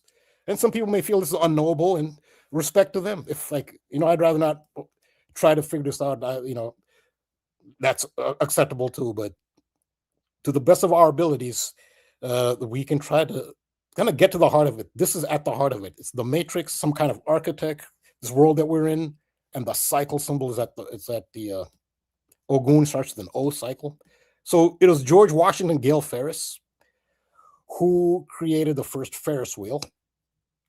And the name George Washington is very significant in the Elizabethan cipher. And Elizabethan cipher is significant because that's what Queen Elizabeth I, this is what her and John Dee probably used this, because they had the Elizabethan alphabet. The Elizabethan gematria is based on the Elizabethan alphabet, so they probably use this as well. It's named after Elizabeth I.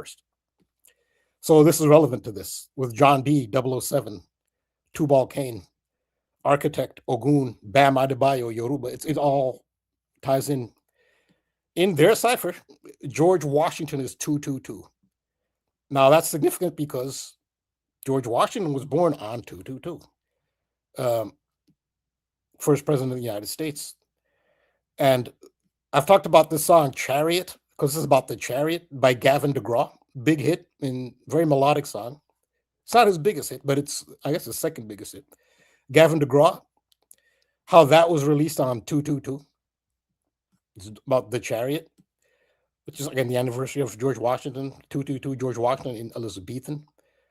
And February 22nd is the 53rd day of the year.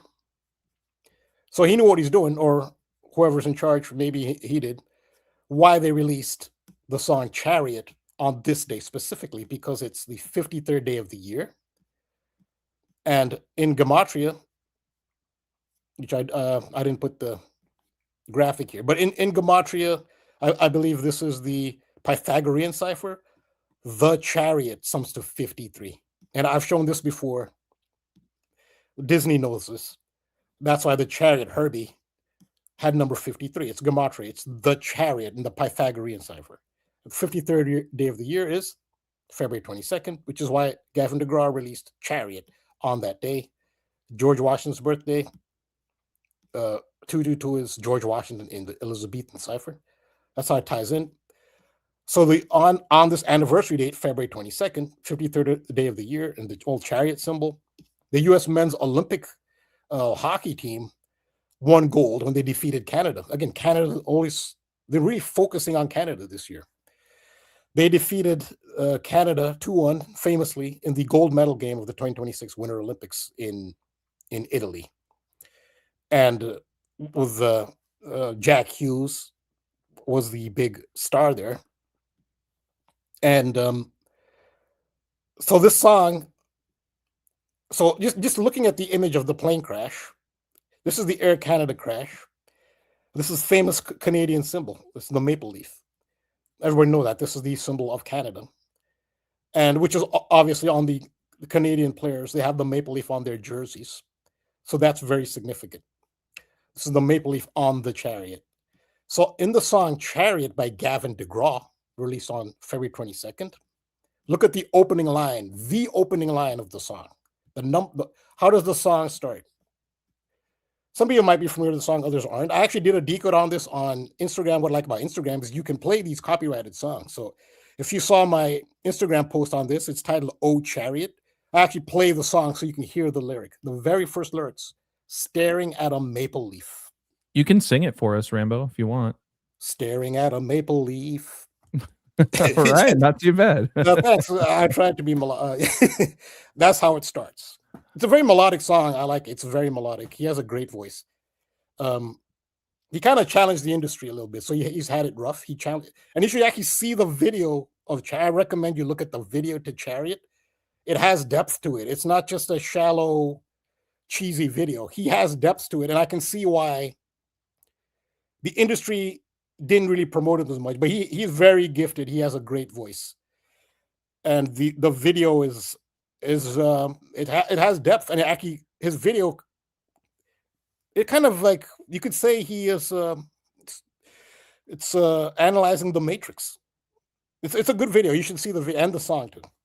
But this is the opening line: staring at a maple leaf.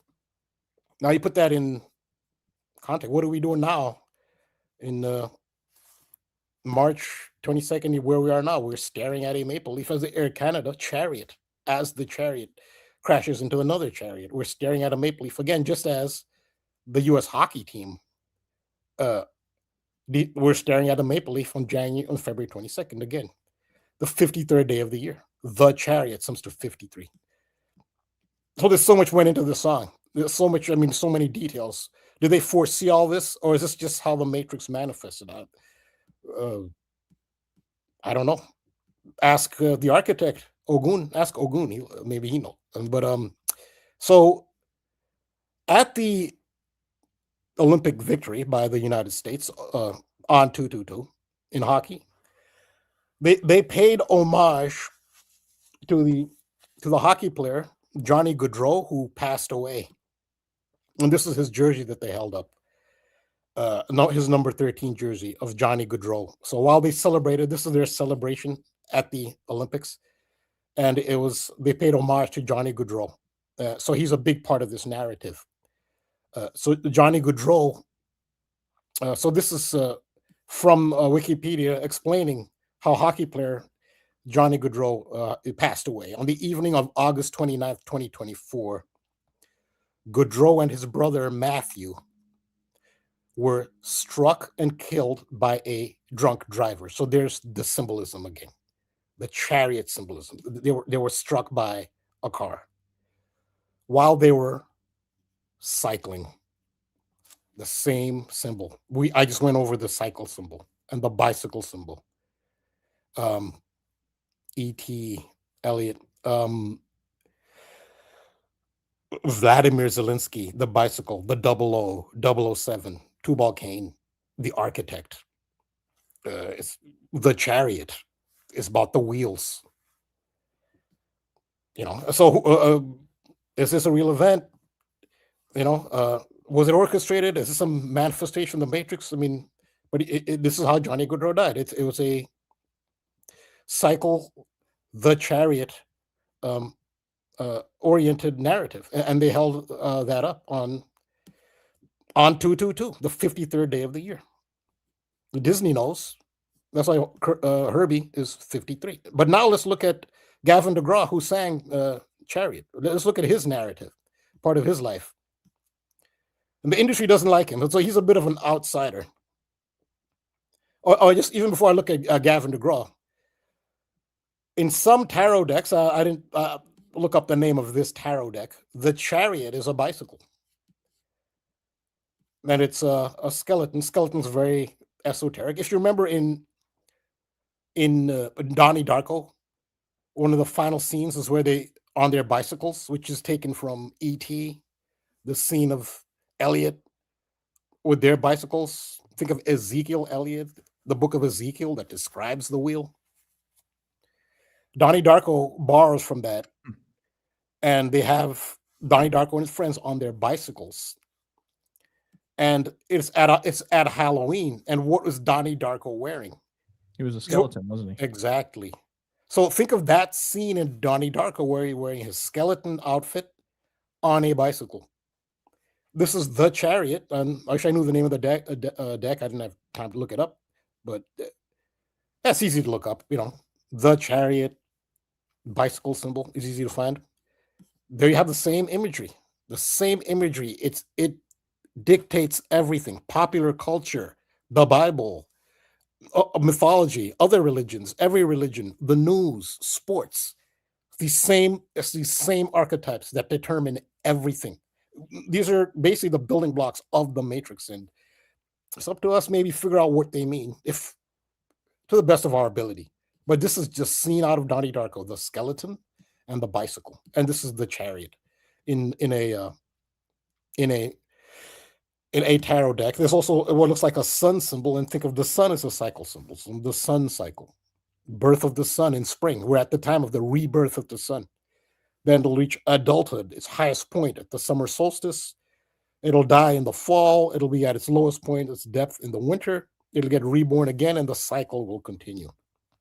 And 666, we talk about 666 manifesting here. That's the magic square of the sun. All the squares of the magic square of the sun sums to 666. So going to Gavin DeGraw, who wrote Chariot, this is from his personal life narrative. So this happened on August 8th. He was attacked in New York City. Again, the industry doesn't like him. He has more depth than others. I don't know how he's not really liked by the industry, but who knows? This is the Matrix. This is the Truman Show. Maybe this is part of the script. Who knows? I'm not really going to judge him, pro or con, because this is the Truman Show. I have to take everything with a grain of salt. On August 8th in Manhattan, only minutes after the attack, he was attacked by some people. DeGraw was struck by a taxi. So the singer of Chariot, he was struck by a car, just as Johnny Goudreau was struck by a car. Just like Donnie Darko's girlfriend. Yeah, Donnie Darko's girlfriend was struck by the car, the Chariot. And Johnny Goudreau was honored at a game played on the anniversary of the release of Chariot by Gavin DeGraw. And now what are we talking about now? Chariots being hit by, basically colliding, a plane being hit by a chariot. So it's amazing how this all coordinates. And this is how the Matrix is built. Remember, I talked about it was called a Jazz 8646 plane. Yeah. And I talked about who is Jazz. And there's the Utah Jazz. Yes, they played Toronto. Charlie, shout out to Charlie. They played Toronto. Air Canada, a Jazz plane. Then the Jazz played the Toronto team, the Raptors. And I was saying another Jazz is Jazz Chisholm of the New York Yankees. So that 131 that KODI talked about, that championship number, I think this plane incident points more to baseball than it does. Again, just my guess. I'm not a sports. I don't pay. I'm not pay. People don't pay me to predict sports, but I do throw out my 2 cents worth on sports. I think this points. If any championship it points to, it's baseball, and the Yankees do pop up in this. Jazz is Jazz Chisholm, who's the infielder for the New York Yankees. And the New York Yankees, their president, the president of the New York Yankees is Randy Levin. They've won a few titles under him. Randy Levin is the New York Yankees, which is the location, New York City, of the crash, president. And look at his birthday. It's February 22nd. Who has that birthday? George Washington, remember? Where did Randy Levin go to college? Education, George Washington University. Also, the location of Yankee Stadium is on the eastern end. So George Washington Bridge connects New York City to New Jersey, over the Hudson River. So New Jersey is to the west, and New York City is to the east. And the George Washington Bridge connects those two. Yankee Stadium in the Bronx is only, what, 5 or so miles away from the from the George Washington Bridge, basically. So the George Washington Bridge is very close to Yankee Stadium. And George Washington, talk about George Washington Gale Ferris. George Washington, born February 22. George Washington in the Elizabethan cipher, some reverse, 222. And so George Washington University alum, Randy Levin, born 222, president of the New York Yankees, who have Jazz Chisholm, which points to the Jazz flight. So that was so I saw Jazz Chisholm is pretty big. And I think if you look more into it, maybe there's a connection maybe to baseball, maybe. And I just talked about Bam Bam Mullins, how he won 3.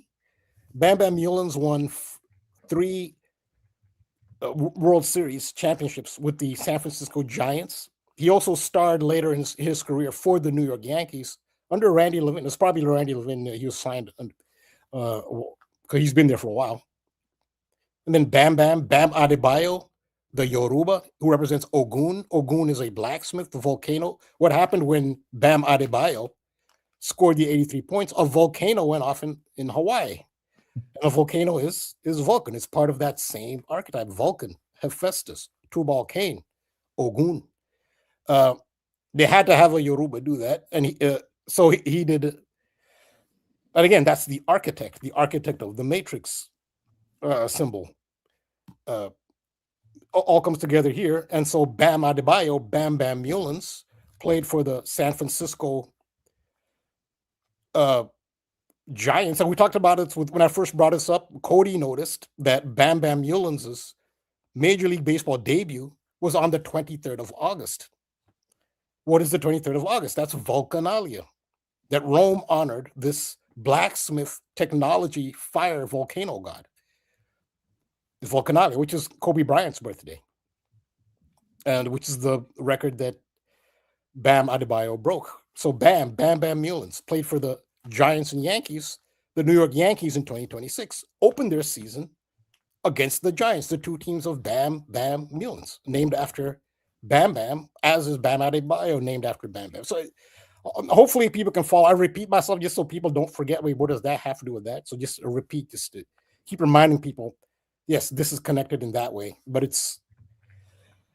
I think it's amazing how it's all connected. So the Yankees president is born on February 22nd, George Washington's birthday, and he went to George Washington University. And so this date, February 22nd in 2020, was the Pluto return in the tropical zodiac for the United States of America, was 222. And Pluto return, that's the outermost planet with the biggest orbit. So that's the biggest cycle.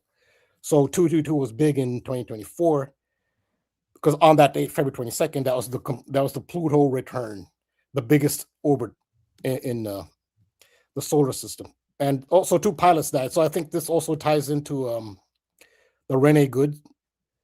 I always knew there had to be something about the model of her car, which is pilot. And it was the only 2 deaths in the crash in LaGuardia were the 2 pilots. And it just makes me think back to this. I always think of pilot. And this also ties into the UFO phenomenon as well, which is Donald Trump has already said, he said he'll release some files. Barack Obama said that aliens do exist and the U.S. government does have evidence of extraterrestrial craft and beings, bodies, some dead, some alive. Obama didn't get into all those details, but he said, yes, the U.S. government does have evidence of craft and beings. And then Donald Trump jumped up and said, that's classified information. Barack Obama should never have released it. I mean, but that's just the politics stuff that he does. He never does anything. He said, lock her up with Hillary Clinton. Of course, he's not going to lock her up. You can see the Clintons and the Trumps, buddy. They're part of the political class. It's all fake. It's divide and conquer. People fall for that. It's sad that they do. He's not upset at Obama for saying that, but Trump himself said and again, that's more complicated. But the ET thing, which is the Chariots of Fire, that's what Chariots of Fire is. ET in Gematria, Chariots of Fire 226. 2026 is a big year for Chariots of Fire.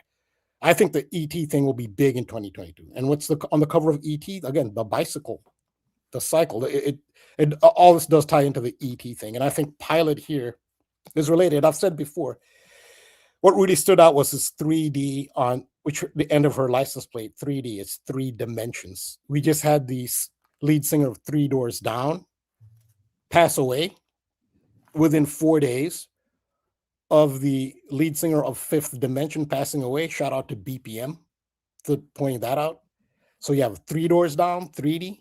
4 days later, it's Fifth Dimension, Third Dimension, Fifth Dimension. This is now mainstream. They've discussed it in Congress, and it's up to those to decide for themselves how much any of this we think is credible. 20%, it's up to you. Just look at as many sources, look at counter arguments. Whether you like it or not, this will be a main topic, is extraterrestrials and their influence on Earth. This will be, and 226, which is Chariots of Fire, is a big year for that. And so one of the things that they say about extraterrestrials is some of them can move in between dimensions. When something's in the 5th dimension, out above 3D, you cannot perceive it. It is outside of perception. That's why the eye is such an important symbol. It's the third eye that enables you to perceive beyond the limited physical eyes. And again, this is in the Bible too. Matthew 6:22, Jesus says, if therefore your eye be single, says the eyes are the light of the body. If therefore your eyes be single, your body will be full of light, which cannot possibly be referring to physical eyes, because you can't be full of light looking through one eye. You need both eyes. If you're talking about physical eyes, your body will be full of light if you use both eyes. So Jesus is quoted in the Bible saying, if your eye is single, then your body will be full of light. He's not referring to your physical eyes. The symbolism is everywhere. It's in every aspect. And so that's about perceiving outside of 3 dimensions. The physical eyes cannot perceive out of the 5 senses, cannot perceive outside of 3 dimensions. The matrix is 3D. It's a trap. The multi-dimensional aspect in 3D is the human soul, which everybody has. That's multi-dimensional, but it's temporarily trapped in 3D. And it has the potential, you could say, in theory anyway, to somehow, even before you die, which, I mean, once you die, automatically you're released. But hypothetically, it's possible to learn to transcend dimensions without dying, before you die, basically. And that would be going up to 5D, which is, and these are discussions they're having. It's all over. It's all over. Like, it's every social media platform. It's in the government, and there are different experts which are being brought up in different fields on this subject now. And what they say is, some people say, extraterrestrial craft, these chariots of fire, so to speak, actually exist in 5D. What they are is trans-dimensional portals. And so they can transcend in 3D. They can, I guess, transcend time and space, I guess, and cover unimaginable distances. And so that is related. The 3D, 5D, 3 Doors Down, 5th dimension singers dying within 4 days of each other. But the big one here is the pilot. And now 2 pilots die. Those are the only casualties. And the other thing too, I could, of course, go on forever on this, and I will do more, especially with the Yankees connection. Again, the big part of this was the color of her car, maroon. Maroon is very important because maroon is a combination of red and black. Red and black are the colors used in alchemy. Red is rubedo. Black is negredo. So you're going from negredo. Rubedo is the philosopher's stone, the ruby stone. Philosopher's stone, which in alchemy is what's used to transmute dross, which would be negredo, into gold and silver, which is albedo, which is white. So red and black comes from alchemy. I know it's an alchemy. Can I say that's what this is? I'm speculating here. I'm just speculating. This is symbolism I see, and I'm speculating from my limited knowledge as to what it means. It has to do. I think it has to do with alchemy. And who was the alchemist? Again, John D. 007. He was the alchemist. We're still seeing the influence of John D. We're speaking English because of him.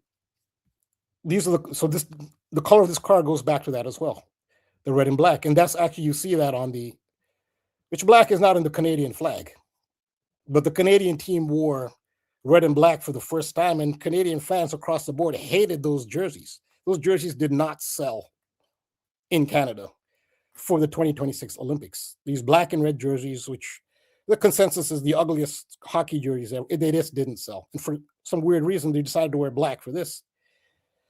But it's on Air Canada, and it is related to, again, pilot, maroon. Maroon is red and black. So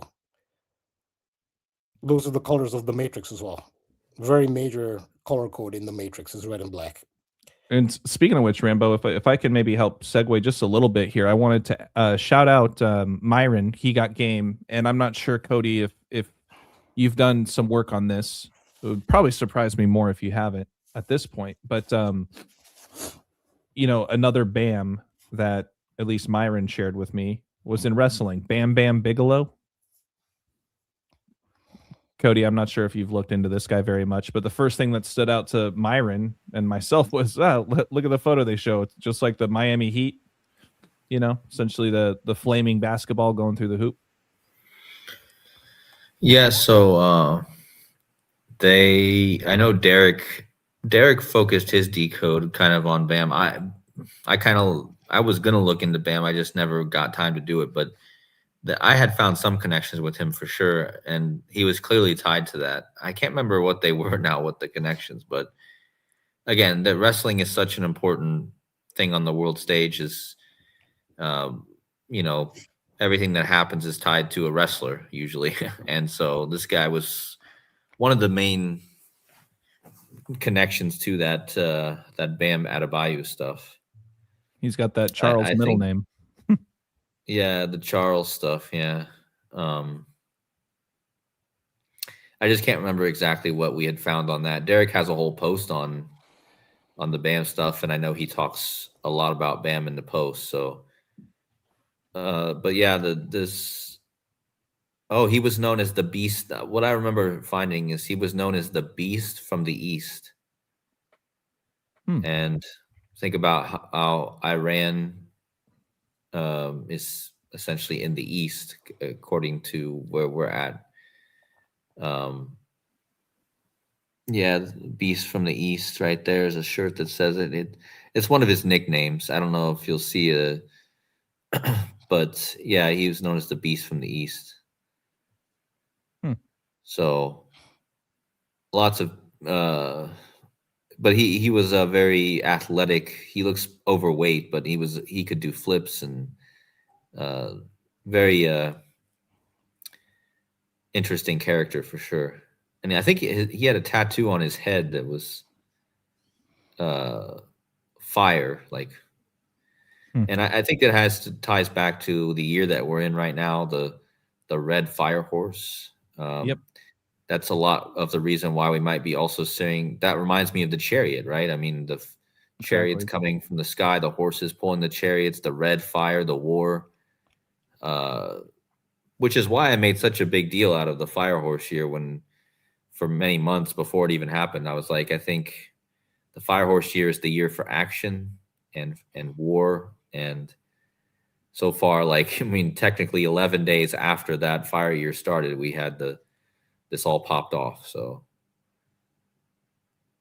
and it's not a coincidence he's wearing the fire, but there's a lot of fire and ice symbolism going on this year too, So you have which is why I said, you had the fire truck getting ran into by Canada plane. Canada, pretty cold usually. When I think of Canada, I think of snow, snow and ice skating and, so ice and fire and, of course, Bam Bigelow. Miami, you think of heat, right? Hot, fire. Yeah, no kidding. I was just trying to. I'm gonna pull up the. This was that Flight 405. This is the one that took place in '92. Yeah. So I'm bringing that up because I want to say when I was reading as to why it crashed. Poor weather. I want to say they were talking about it was icy or something like that. Seems fit. Oh yeah, here we go. Summary: runway excursion after icing.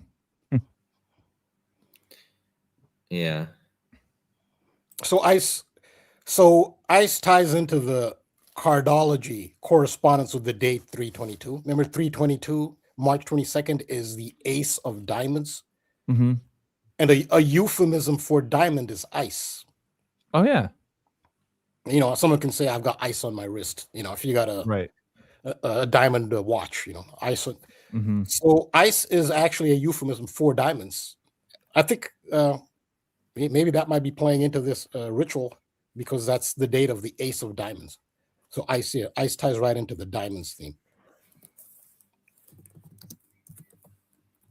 Yeah, it revealed that due to pilot error, inadequate de-icing procedures at LaGuardia. But you see the focus on the pilot again? Mm-hmm. Yeah. The Chariot was the pilot with Rene Good. Mm-hmm. She also had a dog in the car. So the dog can be Sirius. In the tropical zodiac, Sirius is in Cancer, in the tropical zodiac. So the dog star is in Cancer. And the Chariot tarot card represents Cancer. That symbolism was there too, with the dog in the Chariot. So again, you'll see these repeating symbols. That plight was between Cleveland, huh? And is there any more state that's connected to possible cycle symbolism than Ohio? I mean, it starts and ends with an O. So, well, you have Iowa State still in the tournament, at least for March Madness. They're the Cyclones. Well, think about it. I mean, actually, I was going to mention this. That's a perfect segue because do you know what the gematria of Iowa and cycle is? Have you ever looked at the gematria of those two things? No. Iowa. Yeah, just type in Iowa and type in cycle and type in plane and show people. You'll see. Oh, there you go. Pretty much a Grand Slam match, except for Iowa in one cipher. Wow. So in Iowa is a perfect match. Well, yeah, like you said, one cipher with cycle, but plane is a perfect match with cycle in gematria. Mm-hmm. Yep. And just to clarify, the Iowa State Cyclones, their mascot is a bird, but the name is the Cyclones. Right. Which cyclones? I didn't even think about that. You know, cyclones, cycle, circles. Yep. And, you know, I mean, just the circle and the cycle. And, you know, even with what Derek, his whole post about, you know. Oh my God, dude. Chuck Norris. You guys want to see something creepy? Just talking about Iowa State. Look at this.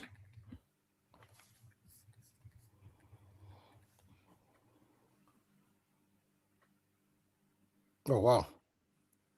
I just remembered with us talking about the 322 stuff. So yeah. Interesting. Iowa State, huh? Yep. And is Iowa or both teams still in it? Yep, Iowa and Iowa State. I think it's the first time they've both been in the Sweet 16 together. Huh. And, you know, makes me think right now in the WWE, one of the big storylines going on is Seth Rollins. He's just now coming back to take revenge on Paul Heyman, the guy who was born on 9/11. And he's from Iowa. And he's been coming. He comes back. He's come back with. He's wearing a mask every time. He wears this vigilante. He wears a mask and he hides himself within a bunch of other masked men.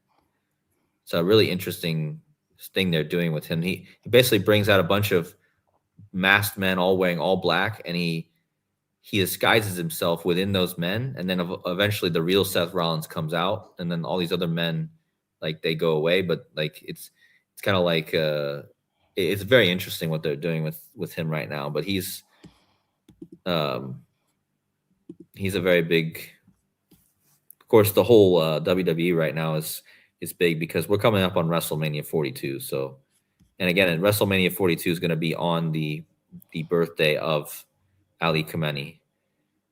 And again, this is Iran equals 42. And you've got Randy Orton right now. You know, you got a lot of O's, really. Orton, O, Cycle. Oba Femi is making his big ascent, and he's taking out the Beast. I mean, that's a huge thing going on. I'm going to have to really do a decode on that at some point within next month. Oba Femi taking out the Beast. I mean, twice now, Oba Femi has come in and dominated the Beast, Brock Lesnar.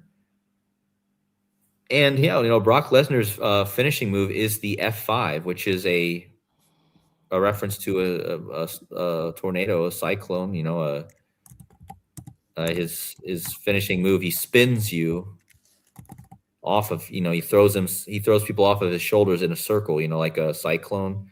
So it's why he calls it the F5. And of course, Oba Femi, you know, connects to what Rambo was talking about with the, you know, probably connects to the Yoruba stuff.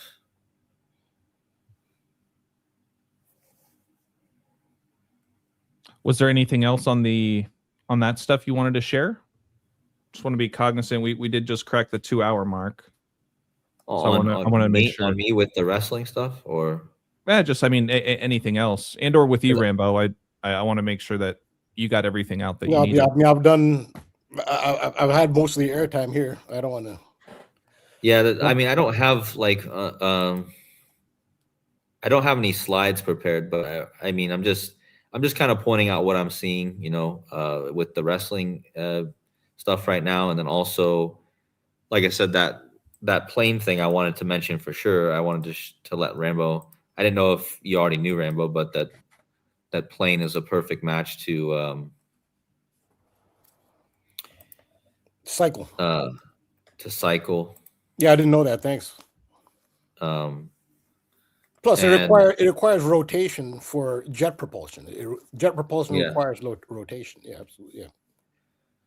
Yeah. So maybe Iowa. You know, the plane crash happened on Iowa State's. You know, so that's interesting.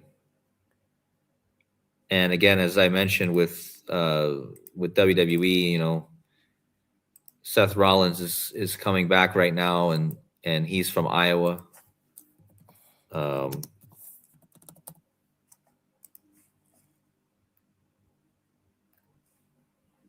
Davenport, Iowa. Notice I don't know why they always leave this picture of him up in his Wikipedia. I think it's symbolic. Pierce the veil.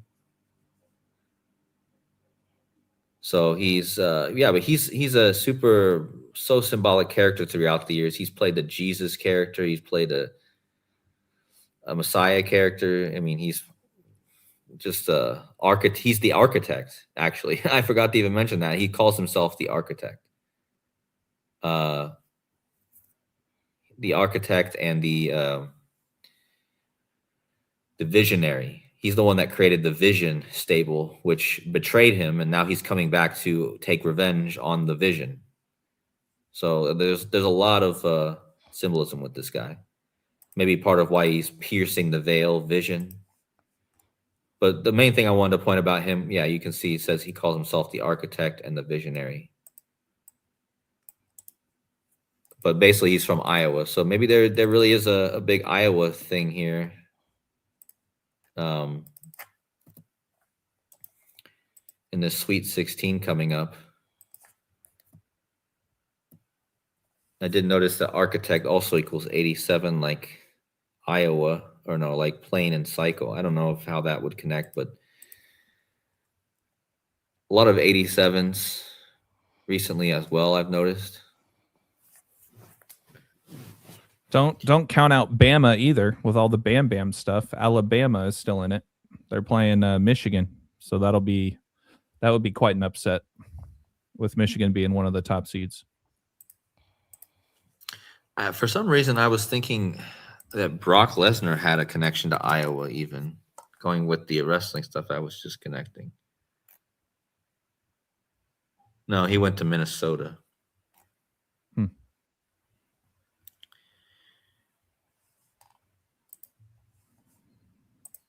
But yeah, like I said, with the whole thing going on right now with WWE, I just thought, you know, it was interesting that you had all this Obafemi going on right now with the Beast, and I feel like, and also with what just happened with LeBron, the 1611 stuff. I did want to mention that too with you, AJ. I mean, no, I didn't. You didn't ever do a video on it with. I thought you and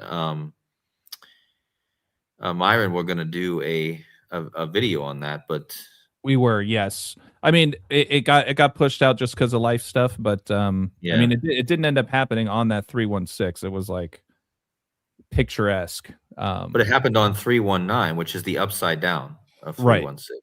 Yep, exactly. Can't get much. And I know that sometimes people think like, that's what are you talking about, upside down? But that's really something that you'll notice is in the code.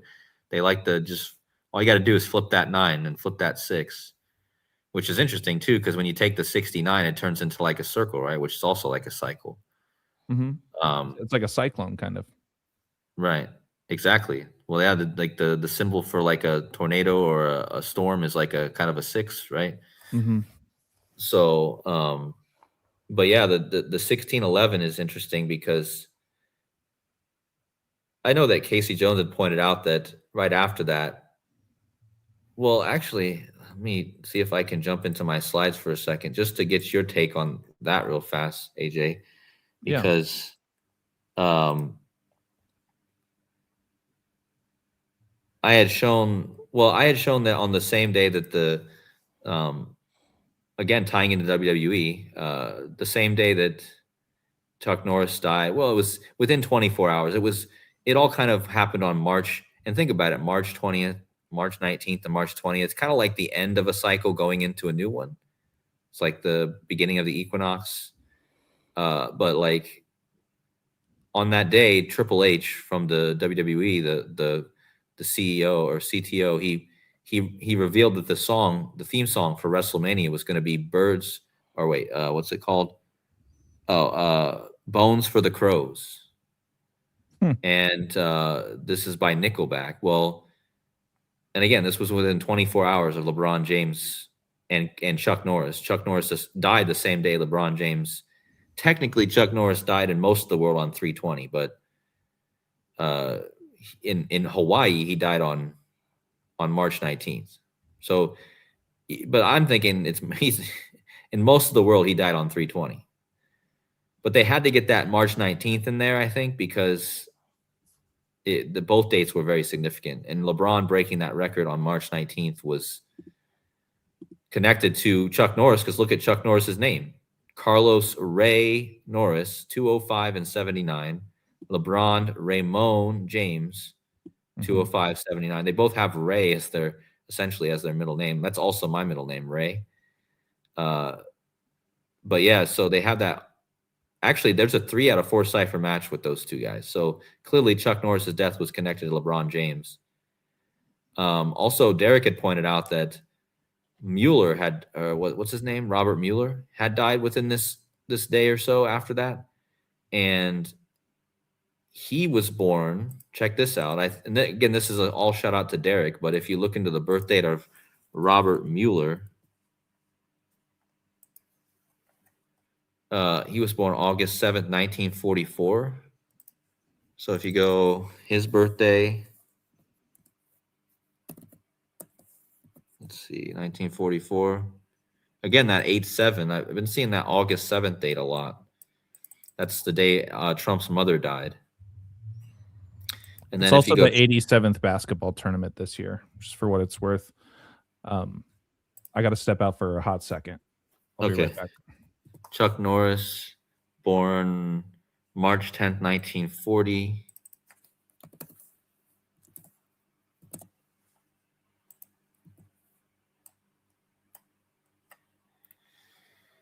So I'll wait for AJ to get back, but I think he'll find it interesting that between those two guys that just died, between Mueller and Norris was 1611 days.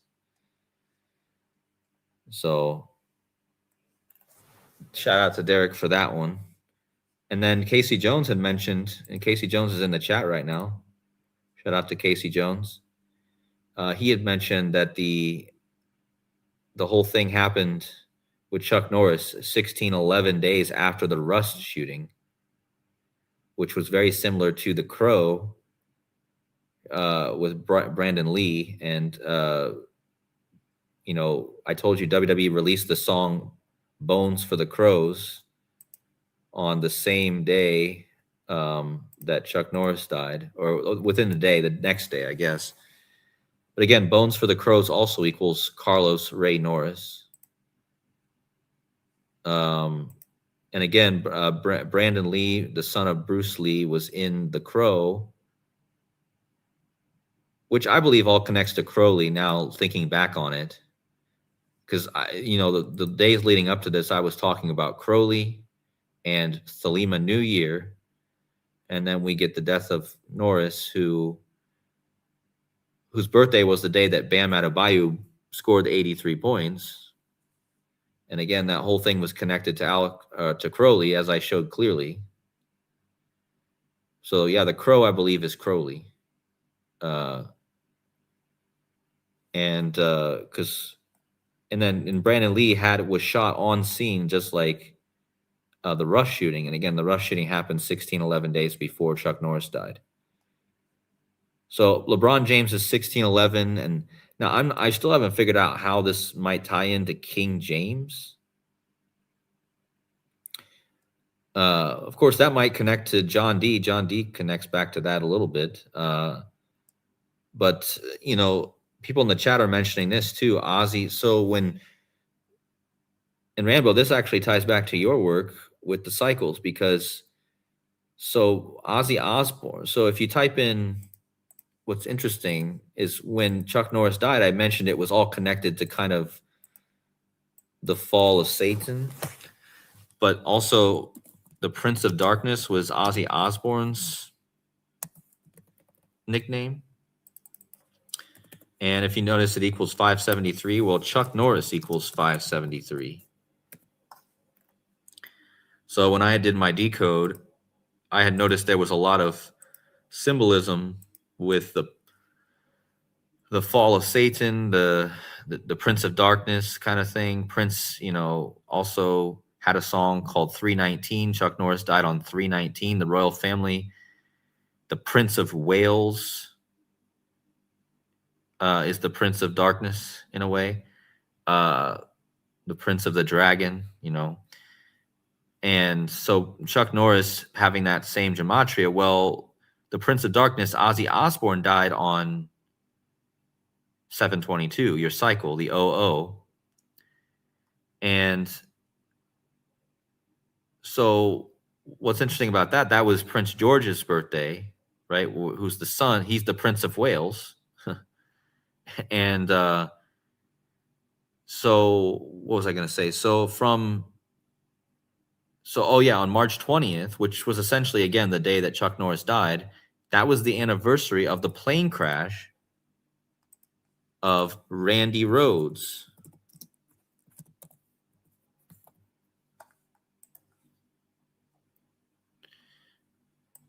So Randy Rhoads died on March 19th, 1982 in a plane crash. And first of all, who was born in 1982? Prince William, the Prince of Wales. And who is the guitar player for Ozzy Osbourne, the Prince of Darkness? Randy Rhoads. Randy Rhoads is Randall William Rhoads. And again, he died the same year that William, the Prince of Wales, was born. So this whole thing, once again, was tied to Prince William. I can't get away from Prince William, even though when I try to completely overlook him and just go look for something else, you know, the whole thing was tied to Prince William again. And why is this so interesting that this guy's name is Randy Rhodes? Well, WrestleMania 42 next month, the main event match is going to be Randy Orton versus Cody Rhodes. And Randy Orton was the mentor of Cody Rhodes. They have a history. They have a huge history together. And Orton starts with an O as well. Ozzy Osbourne, Randy Orton, Oba, Femi O, Obama O. But now that AJ's back, I don't think he heard this, but the reason I kind of started down this rabbit hole was I wanted to show you, AJ, that the two deaths that happened, Robert Mueller, who died on, what day did he die? So he died on March 20th, which essentially was the day that Chuck Norris died. I mean, again, but you know how many days these two guys are born apart, AJ? Look at this. Oh, geez, dude. So everything that was happening, you might not think it's all connected, but LeBron James passing that 1611 was essentially part of these two guys' death. I mean, what's the odds of that? I mean, the whole story right before that. I mean, LeBron James tied the record for 1611 on the day that both these men died, within 24 hours of both of them dying. Yep. So, and notice that 1611 days is 230 weeks. And this 230 is a number I had mentioned a week prior with the death, or a month prior with the death of Bud Cort, who was in the number 23 movie. And he was born 230 days before King Charles. So all this is going back to the royal family. Even the Air Canada connection is intimately connected to the royal family. Canada is still ruled over by King Charles. He's still the monarch of Canada. Cody, you just reminded me of something. Remember how we were talking about Bud Cort and the basketball connections and Air Bud? Yeah, the Air Bud guy just died. Yeah, I saw that. Yeah. Like, were we not just talking about Air Bud within the last two episodes? Yeah, because Bud Cort played Sirius Leary in the 23, and so now the dog Bud Cort, the creator of, or was he the creator, or was he the? Yeah, if you can just Google it, his name is Kevin DiCiccio, DICICCO. Kevin DiCiccio, yeah. The creator of Air Bud just died. Buddy. Oh, okay, that's the dog. But yeah, interesting. He died on February 10th. That's like really close to when Bud Cort died. Bud Cort died on February 11th. So the dog Air Bud. But yeah, this guy just died too. Yeah, you're right. So these guys died one day apart from each other? Well, no, the dog who played Air Bud in the movie, the golden retriever who played Air Bud, he died February 10th, 1998. Oh, okay. And Bud Cort died, pretty much to the day. He died February 11th. So pretty close. But yeah, then this guy dies. But he doesn't even have a Wikipedia page. Nor do I even know what his birthday was. Huh. They said he was born March 23rd. That was yesterday. And they said that they're saying that he died on March 21st. So he almost died on his birthday. Wow. Wait a minute. Hold on a second. Cody, can you pull up your the wiki you had on Buddy the dog? When's his birthday? It just says 1998. It doesn't give a day. Can you just like Google search Buddy the dog, Buddy Air Bud birthday or something?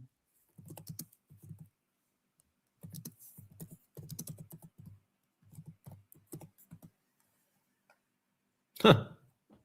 It says March 23rd.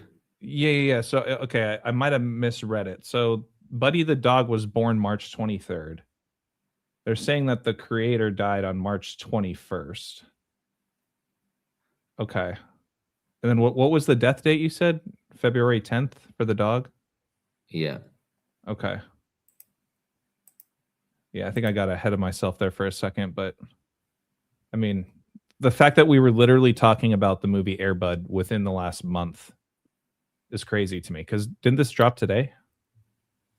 Yeah, I think so. Or it's in the last day. Yeah. Unreal. Bam Bam is a song by King Charles. Somebody in the chat just, what does that mean? Bam Bam, a 2011 song by King Charles. What? Bam.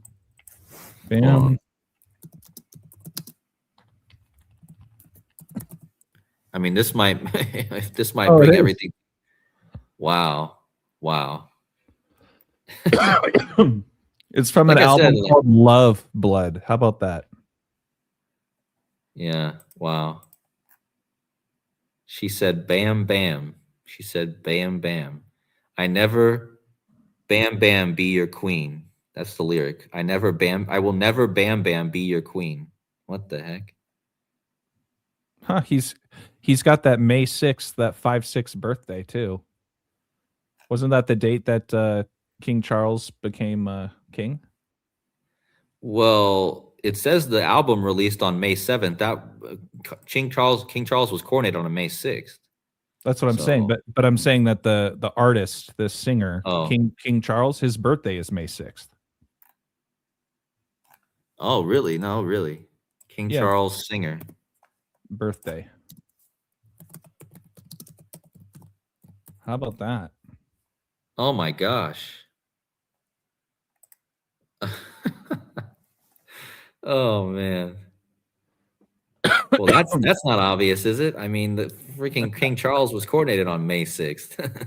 on the King Charles singer's birthday. Wow. On what birthday was it for this guy? What was it? Year 2023, right? When he got coordinated? Yeah. I'm too tired right now to do the math in my head.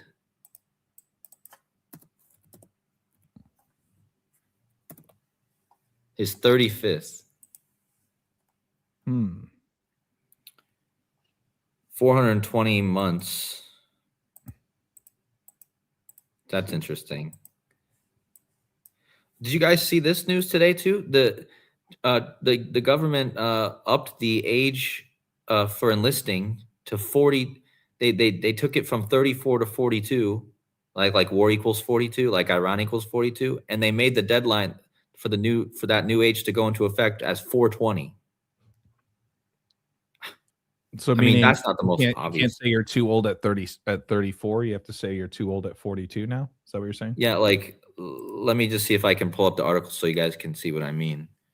I think I saw Rambo's mouth move, and I don't know if it's a Hitler code. There he is. 420 is a Nazi code. They're so full of Nazi code. Remember, Elon Musk at Donald Trump's inauguration stood at the lectern with the seal for the president of the United States and did a full-blown, undeniable Nazi salute. He did several Nazi salutes. So they've been doing Nazi symbolism, which I've talked about all year. That 420 in the military, they've been doing several. It's another Nazi tribute because 420 is Adolf Hitler's birthday, and it's also the Ace of Diamonds. And Donald Trump, Donald Trump held up that Ace of Diamonds on the cover of Time magazine. April 20th is Ace of Diamonds.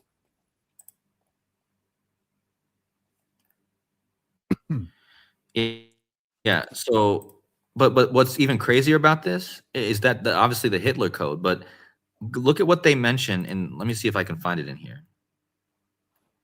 The army has increased the maximum enlistment age to 42. Like war equals 42. Let me just show people who are confused why this is so significant. War. Iran.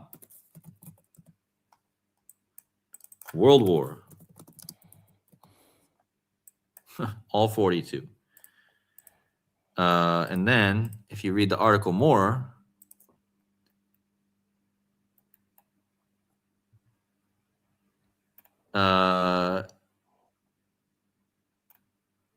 it says something.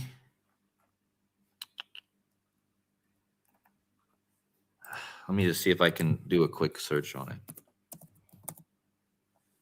Marijuana. Yeah. They updated the regulation that allows recruits who have a single marijuana possession or drug paraphernalia possession conviction to enlist. So think about the absolute mockery. You're uplisting the age to 42. You're doing the date for 420, and you also changed the marijuana conviction law. Are you kidding me? Like, people need to freaking wake up, man. This is, and this is playing with lives too, by the way, because if there is a draft, or if there is, people are going to now be able to enlist, and people that are like patriots, they're going to say, oh, look, now I can enlist and be part of this war, and then go off to their death. This is not a joke, man. This is stupid. Like, people are going to go die for this stuff now, because some people are going to do that. Some people are going to say, okay, look, I'm over 34. I can enlist now, and because I'm a patriot and I want to help my country. Then they're going to go off to war and die because of this stupid shit. Fighting for stupid shit. It pisses me off. Yep. It's not only the deaths. It's, I mean, which occupation has the highest rate of homelessness, psychological problems, suicide? It's military. So even if you don't die, look at the record that people in that field have. And which, I mean, it's going to be hard to, Americans don't want to sign up anyway.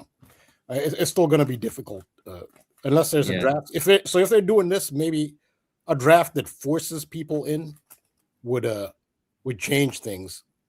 But it's really hard to enlist right now. The Army's hard. They use things like the NFL to desperately try to glamorize the whole thing. They have incentive stuff like, you get, they'll give you assistance in like buying a home, stuff like that. They're throwing all these incentives because they are having a hard time recruiting. But things like this, it would really be a big factor if there was a draft. Then they have a larger pool of people.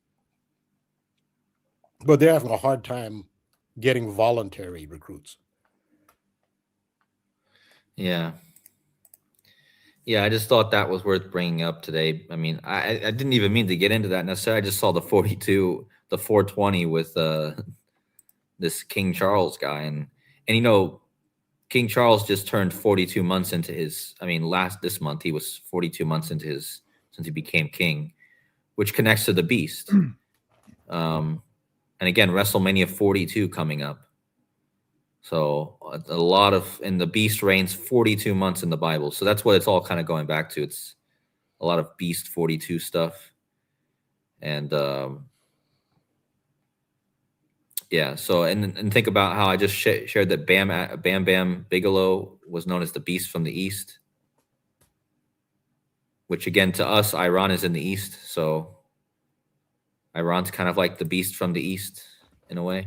You really got to look more into that Bam Bam song by King Charles. Shout out to whoever that was that brought that up. Yeah, I absolutely need to look into this now because that's crazy. Born the day that King Charles was coronated. Charles Costa is his real name.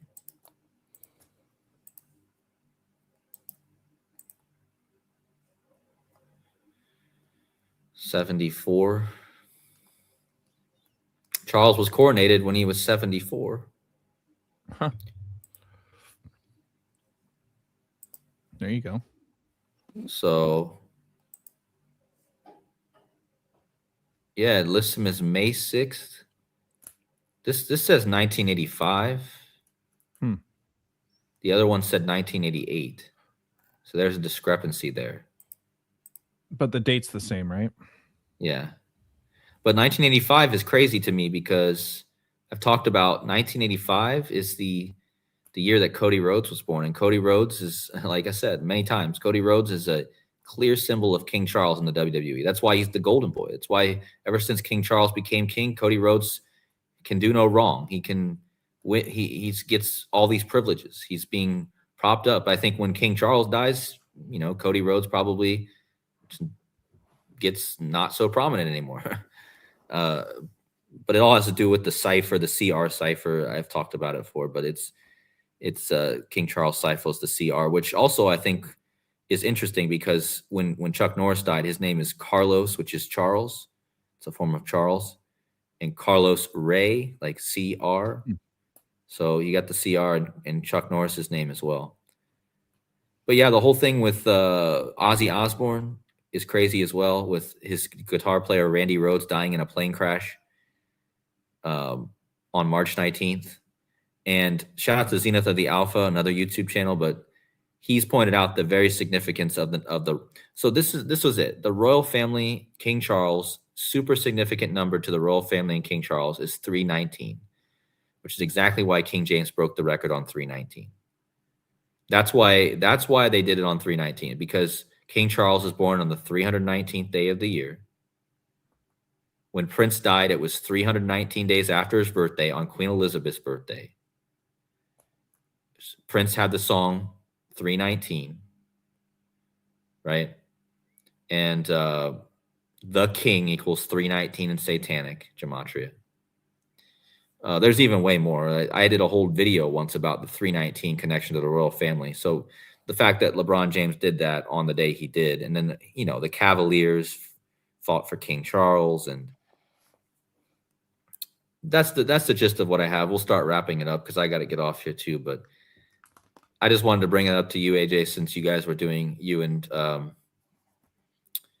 Myron were really looking into that 1611, and it really ended up playing out. I don't know if Myron knew. Hopefully Myron's watching so he can see that the two actors, or the two people that died essentially the day of that happening, were born 1611 days apart. I mean, just think about how profound that is. I mean, that's huge. Those were the two high-profile deaths in the news. Yep. And that was another Robert death, you know, during the time of Robert Prevost now as the new pope.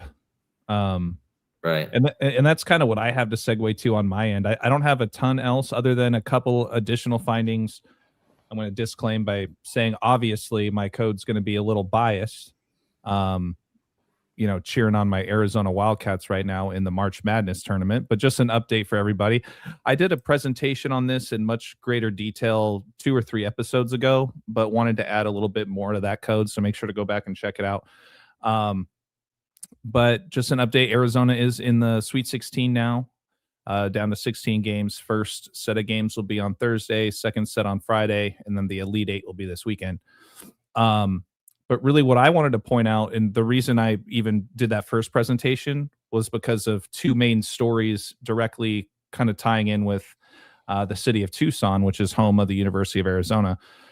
The first one being the disappearance of Nancy Guthrie. That is still an unsolved case. There hasn't been any updates on findings or anything like that with her, so make sure to stay tuned on that. It wouldn't surprise me if there is additional news that comes out between now and the championship, especially around the time if Arizona's still in it. But besides the point, I was looking at those that story, as well as the death of Robert, so another Robert death, Carradine, back on February 23rd of this year, and he's best known for playing the lead role in the Revenge of the Nerds movie series. But there's just a couple numbers here we're going to focus on. It's pretty much 105, 106, 107. And 105 is a very big Arizona number, also to the University of Arizona. So as you can see, they both equal 105. And that matters because when I look at Tommy Lloyd, the head coach, not only does his name equal 44, like how the Final Four is going to be on the date written 4/4, but look at this. The Final Four will be played on the 105th day of his age. Coaching Arizona, big 105 number, right? Yeah, Maggie, shout out to you. Charlie Kirk equals 105. He lived in Arizona. Also, Aleister Crowley's full name equals 105 for what it's worth. But it started there. But then when you take the movie Revenge of the Nerds, right, and you measure it from the championship game coming up on April 6th up to the anniversary of release date, it's also 105 days. And just a reminder, you guys, this first movie was all filmed at the University of Arizona. So the other big piece, you know, I just think it's funny, you know, with all the LeBron James stuff going on, his son is redshirting for Arizona, and he just so happens to be wearing these big, goofy, nerdy glasses. I mean, there's really not many other players in college basketball that are wearing those, if any, let alone it being LeBron's son, who just so happens to be wearing an Arizona uniform. But don't forget too that Robert and Arizona share overlap in the 4-base ciphers. So does Pope Leo. If you type it out, Pope Leo equals 105 from what I remember, as well as 84 and 39. Now, so that was the first story, the death of Robert Carradine and the Revenge of the Nerds connection. But I also touched on this very briefly when we talk about the father-son themes, the mother-son themes. Obviously, Bryce James's daddy is LeBron, but what's his mom's name? Well, it's Savannah. And I wish I had more on this. I'm still looking deeper into it, and if you guys have more to add, please share. But Savannah James is Bryce's mom. And that ties into the whole Nancy Guthrie disappearance, because Nancy Guthrie is the mother of Savannah Guthrie, right? Who disappeared in Tucson, and then now Bryce, whose mom is Savannah, is playing in Tucson, right? So just want to point out that Savannah connection again. You can also say that the championship game is going to be 106 days after Tommy Lloyd's birthday, which I just found interesting considering that Nancy Guthrie's full name, Nancy Ellen Long Guthrie, equals 106 as well. We just finished the 106 NFL season.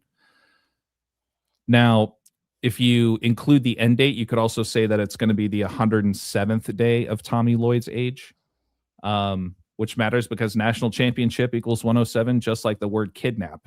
And Nancy Guthrie, unfortunately, has apparently been kidnapped, and there has not been any updates on her findings. And then lastly, tying it back to Savannah Guthrie, whose mom is missing from Tucson. She went to the University of Arizona, by the way. That was another big piece. But the championship game will also be 101 days after her birthday, just like how kidnapping equals 101 as well. So I really feel that these two stories, Nancy Guthrie and Robert Carradine, and their connections directly to Tucson, as you have Arizona, a 1 seed, Bryce James with his glasses and all the stuff with LeBron. I just wanted to update you guys with that. And just a reminder, who knows, one game at a time, go Cats. We all know it's rigged, but to me, it would make a lot of sense if it was rigged for Arizona this year, considering these stories. So that concludes my TED Talk. Yes, like I said to you earlier, abduction is a theme that's going around in general. And a topic I talk about a lot is the extraterrestrial theme. Several government UFO experts have gone missing as well.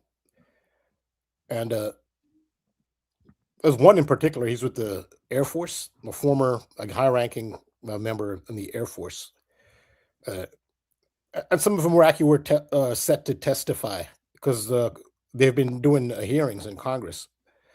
And one of them he's high-ranking in Congress, and there are others.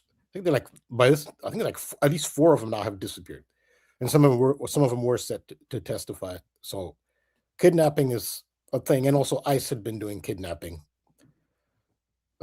leading up to this, so grabbing people, with no identification. They're not identified, and their faces are covered. And so those are abductions. Bad Bunny actually illustrated an abduction in his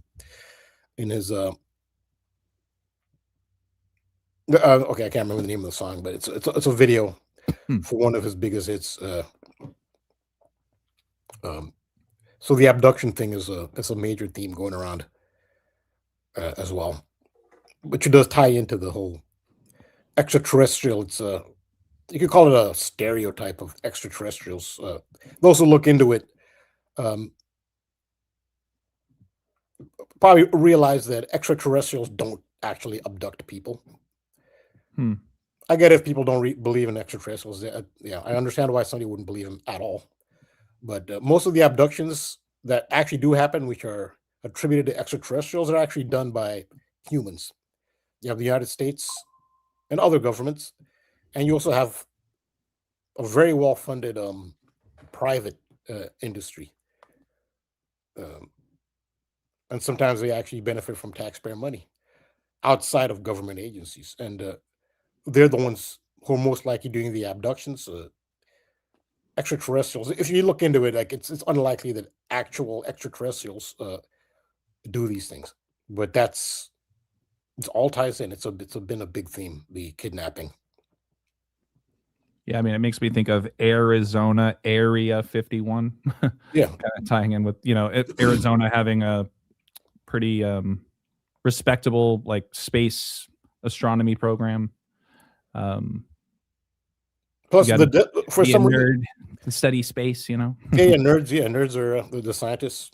But also the desert, for some reason, seems to be a place where a lot of people say they made contact or sightings. The desert is actually a major area where they tend to happen.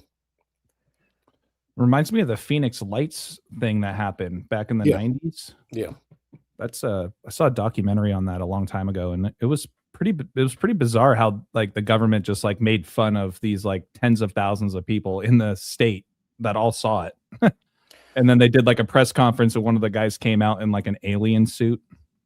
This was like during like a government press. Yeah, more than likely those were man-made craft. So what they've done is they've back engineered fallen extraterrestrial craft. And you know how they don't show the public the latest technology that they have. Right. They never do. They have very advanced aircraft that the public hasn't seen, which does things like, making 90-degree turns, stopping on a dime. Like you'll see it in one place and then the split seconds on the other side of the horizon. They have craft that can do that. And a lot of these crafts that people are seeing are actually man-made craft, which they haven't shown the public. So when you do see it, you assume it's extraterrestrial. The majority of sightings, that's what they are. I mean, I've never seen anything like that, but I know a person who did see what they believe was a UFO, and there's a police officer there as well. They tend to hover around nuclear sites. If there's a nuclear weapon site or nuclear energy or nuclear power plant, that's where they tend to gather. They tend to be drawn to those sites. And I didn't even know it at the time, just in retrospect. My friend who was a workmate at the time, who said he saw one.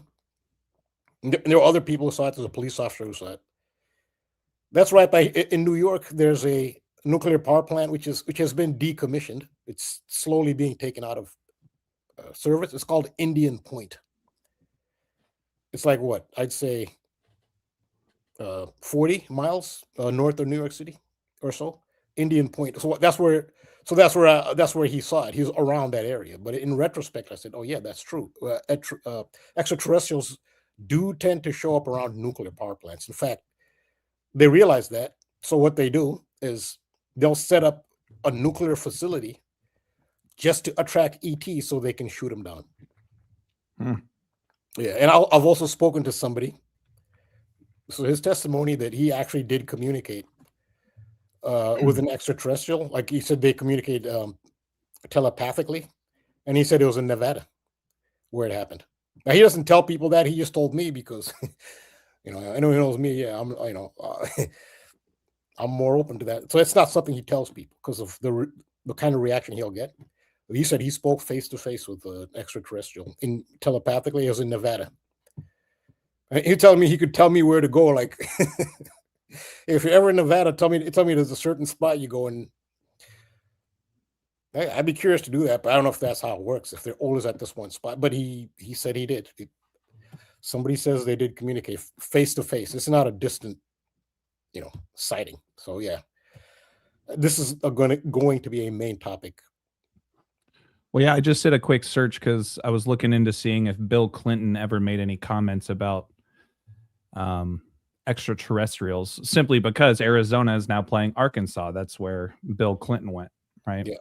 And there's not a ton here. It does say that he did speak about it, stating that he wouldn't be surprised if Earth was visited by extraterrestrials, and revealing he ordered a search of government records for proof. While in office, he had aides investigate Area 51 and Roswell to confirm no alien materials were present. But yeah, no, I think that's interesting. As you know, like when these teams match up against each other, it's for good reason. So Cody, I see that you had your screen share request as well. That's all I had. So if there was anything else you guys wanted to touch on before we close up. I just wanted to share what I just found here with this King Charles thing. I might as well while I'm on here. Look at this.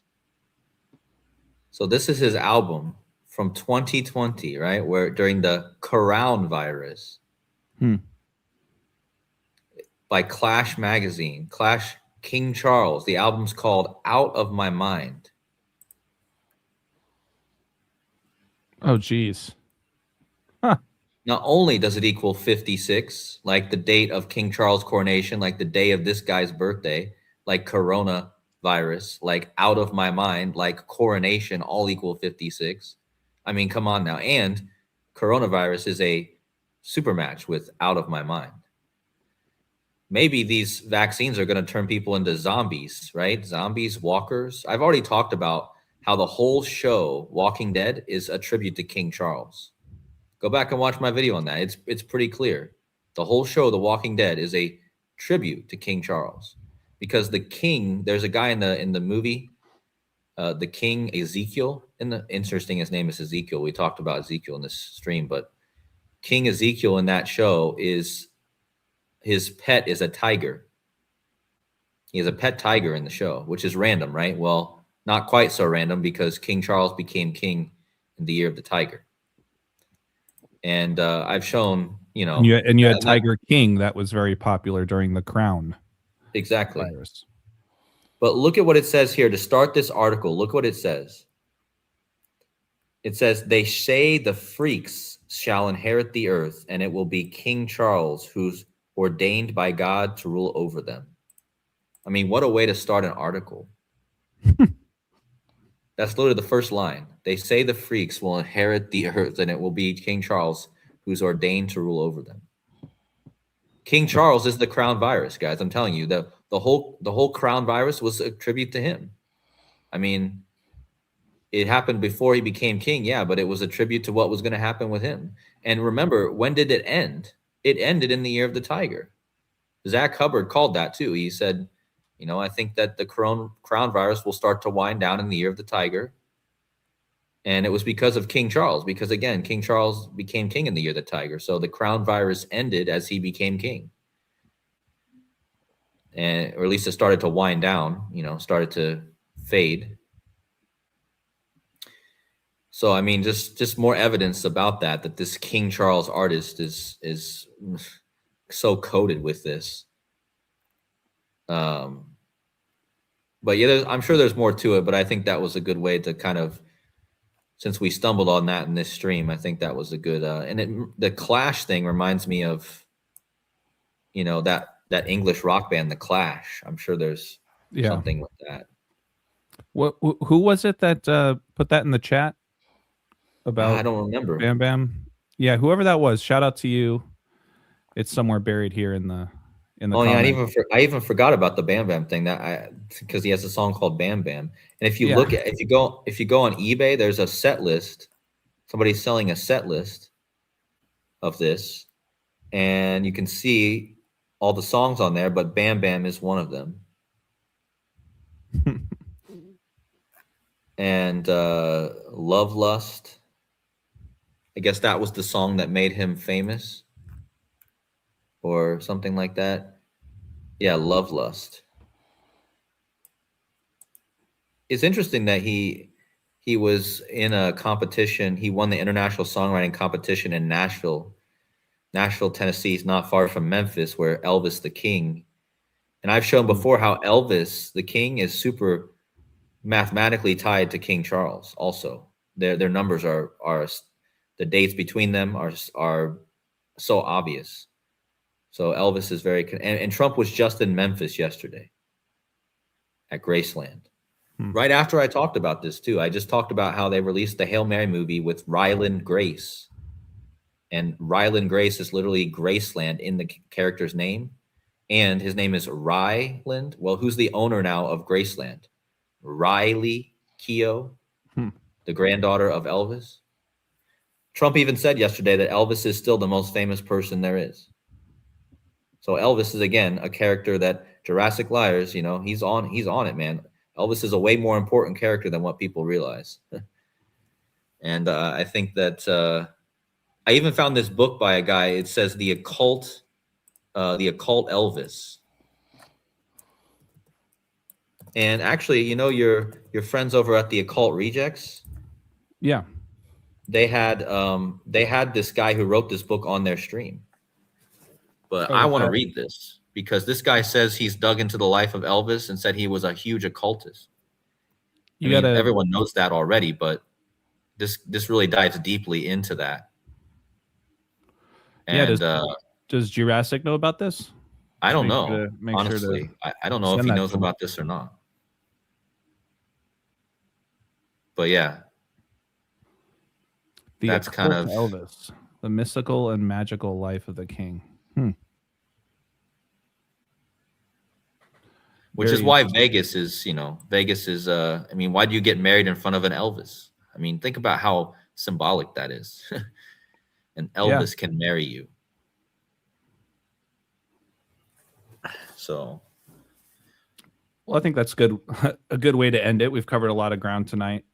I know the sun's probably rising, or it already has for you, Cody. So once again, I just appreciate you, brother, and you as well, Rambo. Shout out to everybody in the chat. Well, Cody, I'll pass it off to you so you can kind of close up, you know, final remarks, and just remind people to let them know where they can find you and support you. Yeah, thanks again for everyone who watched. Thanks, Rambo, for sharing a great decode today and all the stuff that you shared. And AJ, for all your work and all your everything you do to set this up and make this happen. So I appreciate you all. And if you guys want to find me, you can find me over at Decoding with Cody on YouTube. And also my link for support is buymeacoffee.com/decoding with Cody. And like I said, was a good stream, even though I showed up a little late. Sorry about that, but I'm glad I was able to make it at least. Yeah, it's all good, man. Always a pleasure having you, man. Really appreciate it. More to come. Episode 44, right? I can't believe we've been doing this for 44 weeks. Yep. More to come. We're flirting with a year now. Can you believe it? Yeah. When will our year be? That's on what, May 20 something, I think. I'll have to check. I mean, I'm really counting it from the day that you joined the panel. You know, because that's what I mean, from the day, because you started numbering these, or did you start numbering these before I came in, or was this number I'm pretty sure 44? That's when I started, right? Yeah, I'm pretty sure I started numbering it the day that you joined. And then there was one episode technically that was not saved. But keeping it in order, right. Technically 44. But yeah, thanks again, Codes. We appreciate you, brother. We'll definitely be in touch. Yeah. And Rambo, please let the audience know where they can find you, man. Yeah, thanks again, Cody. I think today showed how difficult it is, you know, for Cody, the sacrifice that he does make. Thank you for making it in. Appreciate that, and appreciate your ability to spontaneously, you know, decode, which is a valuable asset. Even if you're not prepared, you can still come up with decodes on the spot.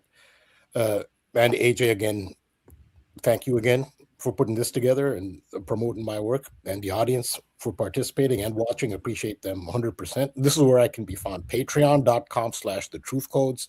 You can join for free. It's only one tier. It's $5 a month, but there is some free content, and it's mostly for patrons. And you can see an archive of past videos as well, even if you join for free. And I'm on Instagram.com/thetruthcodes.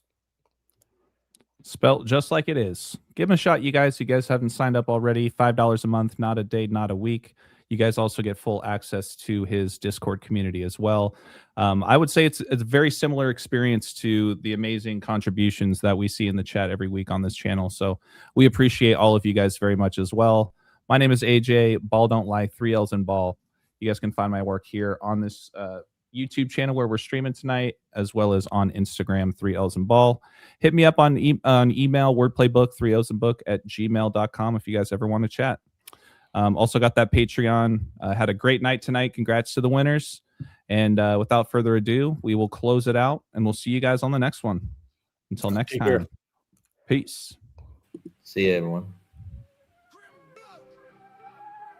Yeah, bruv, the game ain't hard when you got the trump card. It's all rigged and I'm calling more games than Bob Uecker. Changing the outcomes like Duke Nukem to a new future.